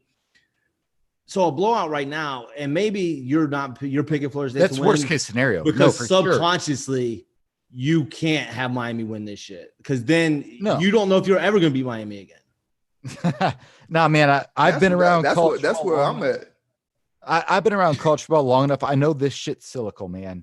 Yeah, but do you think that after Norvell gets fired, do you think Dion has enough experience to take the job? You think Dion's the next guy? Norvell's not getting fired because he's probably the X's and O's, the best head coach in the state. I mean, who else has taken a Conference USA team to a New Year's Six bowl and beat? I mean, Norvell has a better record against ranked teams than Manny does right now. But here's the problem. That's not debatable. That's a fact. He was at a better program in Memphis than he's at now. No, he was at a better team. He is not at a better program. He's at a better program. And I think Memphis, we all know the difference. The logo holds weight. The logo holds weight at Memphis. No, man. We have a few. We do have to do this because we've been on here for a while. What do we got? I'm gonna watch the second half of the Lakers game. Let's do our over unders. Oh, real quick. Yeah. All right, my bad. I had to get some trolls off. I had to. I was gonna say I could see where I could see Richie was gonna keep baiting the hook. Oh, he's gonna keep biting. He's gonna keep biting. Bro, I got a couple tweets out right now hitting 1,000 retweets and shit, bro. So But what I will say is if this game gets ugly, I think it's gonna be a while before you see Florida State. Like it's gonna get bad. I agree with that. It's gonna be a tough year. If this game gets ugly, it's gonna be an ugly year. Yeah, I agree with that. All right. So I make every week, and again, we did last week we did Louisville, Miami, some over under picks. Can you just recap those real quick? Do you have them? Yeah, I got them pulled up. So last week, actually, I'd love to hear what you guys think real quick. So I made these numbers. So I had Malik Cunningham at 290.5 yards over under. All three of us took the over and all three of us hit it. We had Tutu Atwell, 6.5 catches, and TJ and Freddie took the under. I took the over. I won that. We had Miami rushing. I listed a huge number for Miami, 275.5 rushing yards. They hit the under, and both TJ and Freddie got that. I picked the over because I'm a. What was it? What did it finish at? They were over 300, I believe. Or no. That was UAB. No, they were under. No, they're like at under 200. Yeah, they were really low. Total points. We did the Vegas over under for total points at 59.5. TJ and myself took the over. We were both right. Freddie went with the under. And then apparently the easiest line I came up with last week, I got it wrong. I said Derek King, 185.5 passing yards. TJ and Freddie took the over. I took the under, and damn was I made to look foolish there. So you guys ready to get into this? You took the under on the game total? No, on the passing yards. They were On trying Derek to passing yards. He couldn't throw. That was the UAB week. Yeah, well, he didn't. I mean, he was like a 50-50 split yard to yard, and then he only had one run. Well, my thing, even last year, I know he only played in 4 games. He never passed for more than 200 except for once, and it was against a nobody. His passing has not been great, but 75-yard touchdowns help. That Dana Holgerson right. offense wasn't working out. No, I also had no faith in Louisville's defense. 200 yards is not that much. Neither did their fans. And then you were sweating. You were sweating the Tutu and the. Those were all garbage time catches, Richie. You were. I took it though. I wasn't sweating any of them because as soon as we get off the show, I forget what all of them are. And the Cunningham yards, all that shit was garbage time. Oh. Yeah. All right. Well, what's this week? Here we go. We're gonna go. So I have 5 more picks for this weekend, and we'll start. So the first one I have is Florida State, 2.5 players to take a snap from center during downs 1 through 3. So not including fake punts, fake fields, anything like that. I'm taking the over. I think we see at least 3 guys take snaps from center. TJ, where are you at?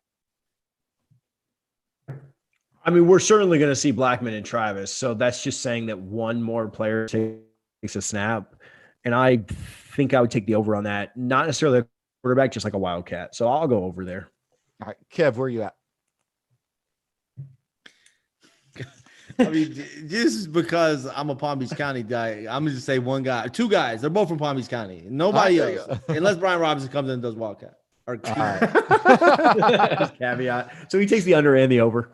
All right. Gabby, hold me to it. Gabby, give me your number here. Or over under. I'm gonna run with you, Rich. You sound like you know what you're talking about, man. So I'm gonna run. I don't, but I sound like it. That's good. You sound like that. That's good enough for me most of the time. So I'm gonna go with the over. Yeah, I think we definitely hit the over. Ricky. The over on what? 2.5 players taking a snap at Florida State from the quarterback position. Under. So Wildcat, all that stuff. Yeah. Under? All right. Carp. I'll take the over on that. I think they're gonna have to work into some Wildcat to get just the additional blocker on the field. So I'm gonna go with the over on that. And the man who was undefeated against Miami, Freddie, where are you going? Yeah, I'm gonna say over. I think we see a good bit of Wildcat this game, so I wouldn't be shocked. All right. So my next one is De'Aaron King, total yards 289.5. I think I'm going to take the over here.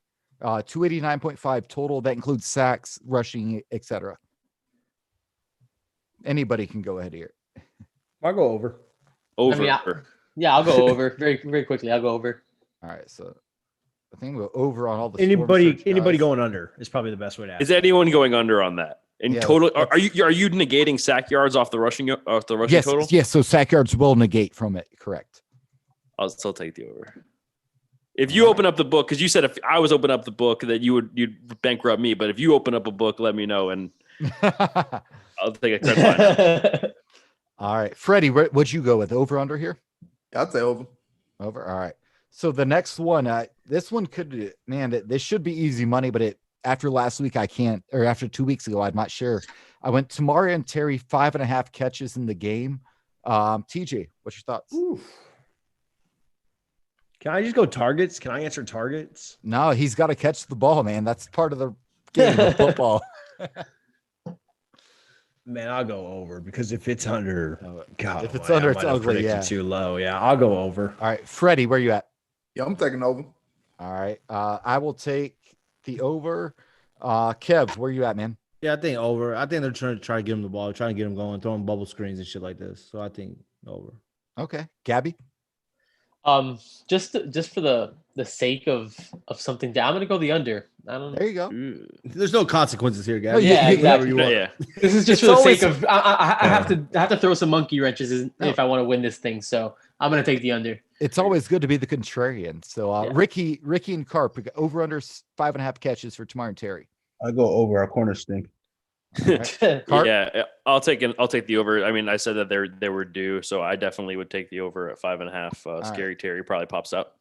So this next one is oh man, I'm not even excited to talk about it, even though I'm gonna take the under. 4.5 sacks allowed by Florida State. So Miami's defensive line versus Florida State's offensive line. Freddie over. So TJ jumped in over. Freddie, you get more points for being first. In this thing, it doesn't matter. No, you don't. But, it's like buzzing into Jeopardy. Over. So, Freddie, 4.5 sacks. Miami over or under on that? I'm taking over. Over. All right. How about you, Kev? Yeah, I'm taking over. Because I do like Blackman, but he tends to hold on the ball a bit too long. He does, yeah. So I'm gonna go over. All right, Gabby. Yeah, I mean, I don't think Miami's gotten 5 sacks this year.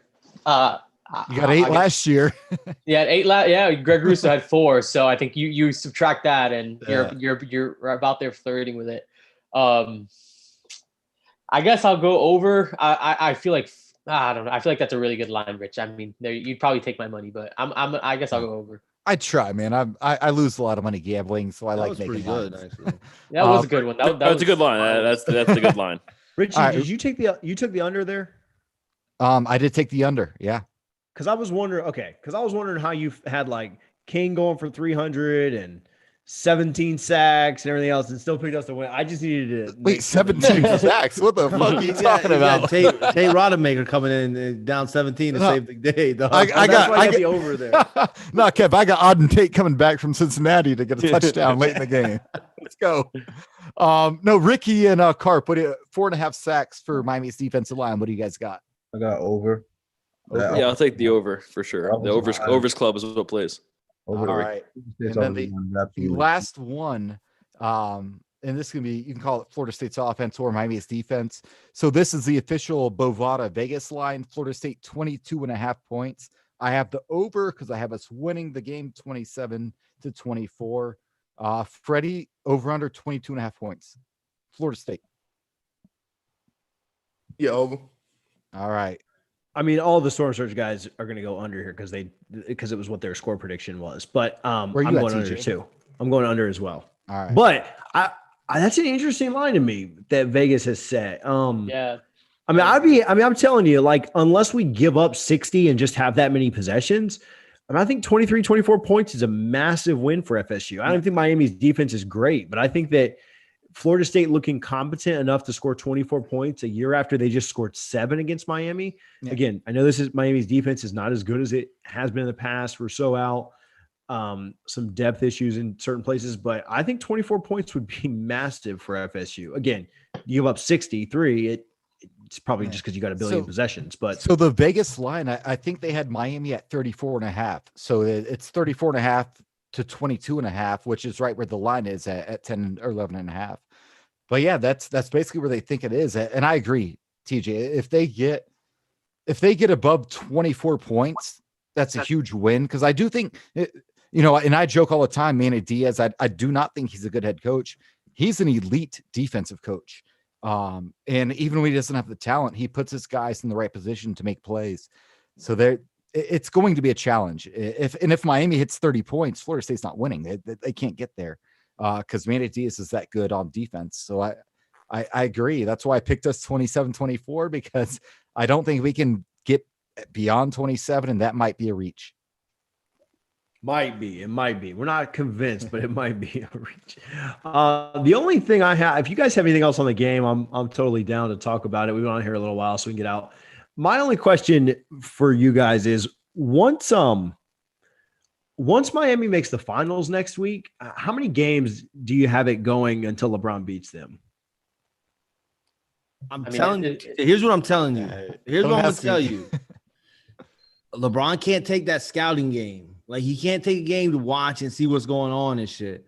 Because this Miami team's going to keep coming and they're going to play fucking defense and they're going to be physical and them motherfuckers get buckets. I'm not ready to pick the Heat yet because we still got some unfinished motherfucking business. But nobody wanted to pick us against the Bucks and nobody wanted to pick us against the Celtics. And we're about to gentleman sweep all that bullshit. So that shit's going at least 6. I don't know who's going to win it, though. Hey, I'll take the underdog in this bubble, man. Let's go, I'm Freddie. telling you, because the Heat were built for this shit. Like, they told their families don't come, leave the IG models at the house. That's Jimmy Butler. It's a business trip, right? It's a business trip. Like, motherfuckers are wearing hard hats to work. So real quick, all y'all. I would be. I know. I think Miami. Are you still going basketball before you take it back to football? I think Miami has been amazing this playoffs, and what they've been able to do against all 3 of these teams is just so impressive. I think that Anthony Davis is going to be the key against Miami. Anthony Davis might be a little bit too big. Yeah, he's a problem. I mean, he started the game like 7 for 7 or something tonight. I'm watching on the other laptop. Like, when he puts his head down, I think that LA will just be too much for Miami. But like you said, if they take that game 1 off, things get a little weird. Miami can definitely make it a series. I would pick LA. LeBron's got to be calling the plays, though, because Vogel's already gotten pimped by Spo so many times, dog. Like, that's a terrible matchup, head coaches. Yeah, but LeBron's like LeBron. Right. Yeah, LeBron's the coach. I think if it happened right now, a lot of people had Steve as the top 3 NBA coach. He's getting exposed. Yeah. I think I'd pick LA in 6 right now if it was to come down to it. But I mean, that's them making it a great series, and things get weird, Yeah, and I think right now being a Magic. I'm a Magic fan, so much like You're not Florida allowed State to have an fans. opinion. Yeah, we're not allowed to have one. But I do want to shout out the Orlando Magic because we're about to. Oh my God! You TJ knows what's coming, man. I entered a random Facebook competition like a month ago and got me a team signed Magic basketball. Nice. John Isaac is on there, so go Knowles. But yeah, that's cool as shit, man. I'd never win anything, and they sent me the basketball signed by the team. So we're the 8 seed. We beat the Bucks, got the gentleman's sweep, allowed them to move on to lose to Miami, and then went from there. But yeah, man, that was pretty cool. First win of the playoffs, weren't you guys? It was the very first game. We were, So that's yeah. exciting. We beat them in game 1, and we beat Toronto in game 1 last year, and then lost the next 4. So apparently, we're the new gentleman's sweep team in the NBA. The NBA just needs to go to like an NFL type playoff, and you guys will be set. You guys will be perfect. Well, no, hey, so this news just came across the desk. So me, TJ, and Freddie and Harlan are extremely happy. There is no win total to be bowl eligible this year. You can be 0-11 and make a bowl game. Guys, we're going bowling. We're going bowling this year, guys. But you're beating Miami, Richie. So you're gonna get at least one. So yeah, we'll be 1-10. Yeah, no, we're gonna beat Miami, and then we're gonna have a Thank you, Gabby. we're gonna have a letdown against whoever the Jacksonville FCS State. Jacksonville State. We'll have a letdown and lose to them, but we'll at least have the win against Miami. So Well, I don't know if this is a troll or not, and we can get out of here whenever you guys are ready. But I don't know if this is a troll or not. But somebody told me that Jacksonville State's quarterback was at Clemson, and he transferred to Jacksonville State. yeah, is it Bryce or No, Chase Bryce Bryce is at went to Duke. Duke? Yeah, he went to Duke. But that's sick. So he got recruited by a better school already. He might knock you off for real. Well, no, real quick, Kev. So my, I think it was my senior 2009. We played Jacksonville State at home. They had Ryan Perrilloux, who was a I remember that 5-star game. quarterback. Goal line stand. Yeah, they had I think it was Torrey Davis, who's a 5-star defensive tackle. Like they had more 5 stars than Florida State did, and they were beating us the whole damn game. And I'm like, we're gonna lose this game. And we ended up like lucking into a win. But man, Jacksonville State, they almost beat us last time. Like a goal line stand. I remember that shit. Yeah, it was. It was. I just started dating Bethany. You know, Bethany went to Florida State. So. Yeah. I think she graduated the year before, so she was there 04 to 08. Okay, yeah. So she says the worst night of her life is the Wake Forest game, 31-0 Wake Forest. Yeah, that was my freshman year. That it was, but at the same time, that night Jeff Bowden resigned. Jimbo Fisher gets hired. He won us a natty. Great night when you look at the actual results. Alfonso Smith. And Freddie got to play for Jimbo to win that natty his freshman year. So I know Freddie agrees. That was a great night when you look at it all. Oh yeah, it was in Cali, man. Like Hollywood life, living good that night. All right, guys, we appreciate you hanging out. Appreciate you putting up with Richie's homer ass takes. Hopefully Trey balanced us out a little bit, and you didn't get too annoyed at me. But where can the guys follow you? Go around the horn real quick. Ricky's like the TJ of the Black World. He's on like 17 podcasts. So shout out like what you guys do, where people can follow you.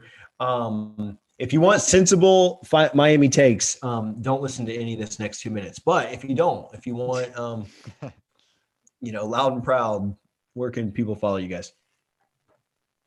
Who wants to go first? Ricky, go ahead. Follow me on Instagram at Ricky the King. I could also follow our Storm Surge page. We have a Storm Surge Pod on Instagram and on Twitter. And if you want to follow me on Twitter, you can follow me at the NWO Podcast on Twitter because I'm not allowed to have a Twitter account. Are you going to the game this weekend before anybody else goes? Are you going?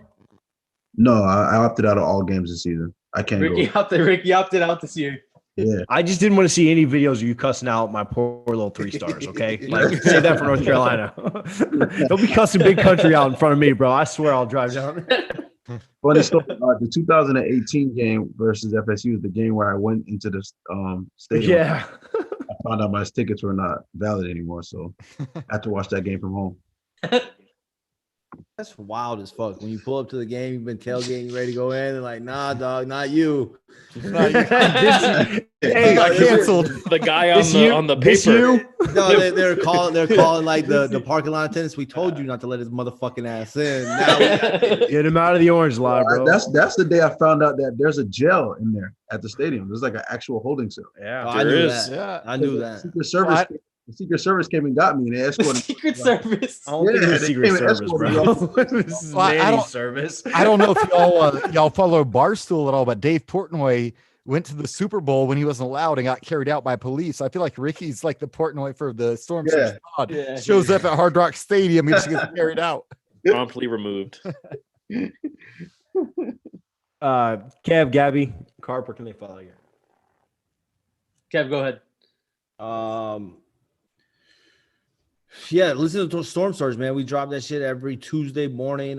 Anywhere you get your podcast, iTunes, go rate us 5 stars on iTunes. You can also catch me on the Big Three Roll Up, like the standard podcast of Florida sports. That's on Thursdays. You can catch us anywhere. Same Energy Sundays.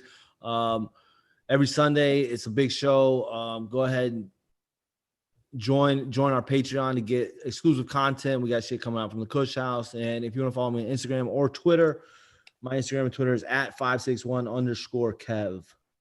Hey, y'all saw my comment. I listened to y'all pod when y'all had my boy Lance on there, man. I showed y'all some love. Yeah, I made a comment. That, man. Yeah, I seen that. Lance is a good Appreciate dude, man. He's gonna come. You gotta come, Fred. You gotta come to the Kush House. Yeah, I'm gonna pull up next time I'm in Florida. I'm thinking of Miami Heat versus Lakers game at the Kush House. I think that Bro, would we've be already very, talked very about it. proper. I Yeah, think we've it's already very talked about proper. it. Yeah, we've already talked about I might have to take the trek for that one, but I'm just the producer behind the scenes and with terrible jokes and cuss words that apparently I'm not supposed to be saying. So you can follow me at Carp. I go by Carp, but Anthony or Carp works, and appreciate y'all having us on. It was fun. Yeah, and I just want to say, like, I don't listen to every episode Wait, but with Miami. What about but Gabby? Storm You don't like Surge. Gabby? No, well, we'll get to Gabby. I just want to say Storm Surge, it's worth a listen. Even if you're a Florida State fan, especially this week, go ahead and listen. They do a great job. They really do. I listen to many of their shows and they do great work. So Gabby, go ahead. Thanks, Richie. Appreciate that. Yeah, so I'm Gabby Urrutia. You can find me on 24/7 Sports, InsideTheU.com. I do recruiting and stuff for University of Miami football. So you can just catch any of my stuff on 24/7 Sports, and you can follow me on Twitter at Gabby Urrutia 22. I know most of you won't be able to spell Urrutia out, but I'm sure you'll figure it out if you really wanted to. So yeah, that's where you can find me. Gabby, with Ivan stepping away, did he hand down the backpack? Like, did he pass the backpack down to you, or like, how's this working? Like, are you the boss? Or? I'm not. A lot of people talk about Andrew and the backpack. I'm honestly not very familiar with that, with like the whole backpack joke, but I guess it's a thing. But yeah, that was pretty much the idea from the start. The pretty much the idea was to mold me, or just like groom me kind of into this role. Because when I first heard about this in February, the idea was that Andrew was going to take on a national role, but they just wanted to kind of like just groom someone to kind of take over for the Miami beat. But he's still local. He's still going to be doing a bunch of stuff for Miami, but he's just going to kind of have this like, he's a Southeast analyst now, and I'm going to be the Miami guy. No, it's not really a thing, Gabby. Like, he literally wears a backpack everywhere. You know, I do too. Me and Silk, I didn't realize. Me and Silk saw him at the fucking Adidas Super Bowl party, and this motherfucker had a backpack on. Everybody's eating vegan food and drinking and like kind of parlaying a little bit, and this motherfucker still got a backpack on. Right. That makes sense. At a bottomless At a brunch, party. too. No, At a party. I was wondering what happened. Asante Samuel gets that interception against Georgia Tech. We don't have a turnover backpack. Now I know where it went. Yeah, Ivan's got it. Also, congrats to you, Gabby. That's awesome, bro. Like, thanks, DJ. That's super dope. Also, I like your shirt, bro. 3-stripe life. I'm all about it too. So. Always 3-stripe life. Yeah. So, all right, guys, thanks for hanging out. I don't have anything else. I will echo what Richie said. You guys' podcast over the last year has really grown, and it is really, really good now. It's awesome to hear like the growth. I just listen to too much, so I don't catch as many as I would like to. But I listened to the season preview. I thought it was very like, as much of a homers as you guys are on like Twitter and stuff like that, and really bringing like as much crap as Kevin talks. I thought the season preview type show was really, really good. Kind of outlining the thoughts on the season, and I'm pleasantly surprised every time I tune into an episode of you guys. So not surprised anymore, but pleasantly entertained. So I think you guys do a great job. Follow that Storm Surge pod on Twitter and support the support the Big Three Roll Up Network. So, all right, guys, we'll kick you guys out. Good luck this weekend. I hope your team loses. Go All right, Noles. all right, so I'm gonna see you guys. I'm gonna pull up to the coach house around like 7, like right before I have game. Bro, that's what I'm doing too. These fools are hanging out all day, and I'm like, yeah, my wife ain't I going gotta for that, work, bro. I'll see I gotta you at work. yeah. So I'll see you around then. I might get there like 6 or so, but I'm bringing probably something everybody. like Dog. We're that. bringing And the whole family. I'm playing golf in the morning, then I'll head over. So Yeah, I'm bringing the whole family. So we're hanging out. there you go. Block Ricky's view from this thing, Harlan. Somehow get Ricky out of here. Hey, y'all, I gotta run. I gotta All run. right, guys. All right, Peace y'all. out. All right. Richie, who is it? Freddie. Everybody else left. So, well, actually, they're all still in here. I'm kicking everybody out so that we can finish this thing. Well, who's setting the recording? I'll send it to you. I'll send it to you when we go. Or I mean, if you just put it into the Zencaster, I can just grab it to you. Just text me or whatever after. We can figure it out. Okay, cool. I got you. All right, bye. Thanks, Kev. All right, man. I'm out. Appreciate you. See you, bro. So just me and Freddie. I don't know. Richie must have been in trouble, bro. Like, we've been on here for a long time, so I totally get it. But if you're still with us, I'm sure there are less than one people like still watching this after 2.5 hours. Harlan can tell me if there are any live viewers or not. But if you hear this later, 4, 5, 45, or just 5? 45? 45 people still watching this. My goodness, y'all are, man, you know the Kings playing right now. Oh, are they at halftime? So maybe that's it. But 45 people, thanks for hanging out. If you endured that marathon of a podcast, Freddie, I appreciate you. As always, man, I know that I was the negative Nancy, and I'd love to be wrong. I'd love you guys to show this right in my face. People gonna be mad about it, but it's real though. Like, I was talking to Jacoby McDaniel. He's like, "It's no reason right now to be optimistic about this team." So they haven't given us a reason to be optimistic yet. And I'm trying to be optimistic this week. I hope everything finally clicks. But if we don't see it this week, it's gonna be a long year. So you have no reason until they show you otherwise. And Florida State could win this game. Don't get me wrong. Florida State could absolutely win this game. I just think Florida State just needs more breaks than they'll get to do it, right? And so if you're picking Florida State to win this week, you're thinking that the breaks go Florida State's way. It's a rivalry game. We play a little bit better. You know, we look better than we did against Georgia Tech. Louisville's not very good. Like, you're kind of counting on all those things. And all those things could absolutely be true, and Florida State can win this game. My gut says that maybe 2 or 3 of those things are true, but like not all 5 or 6, right? So that's kind of where I lie with it. Man, I'd love to be wrong. I'd love nothing more than to beat the hell out of these guys.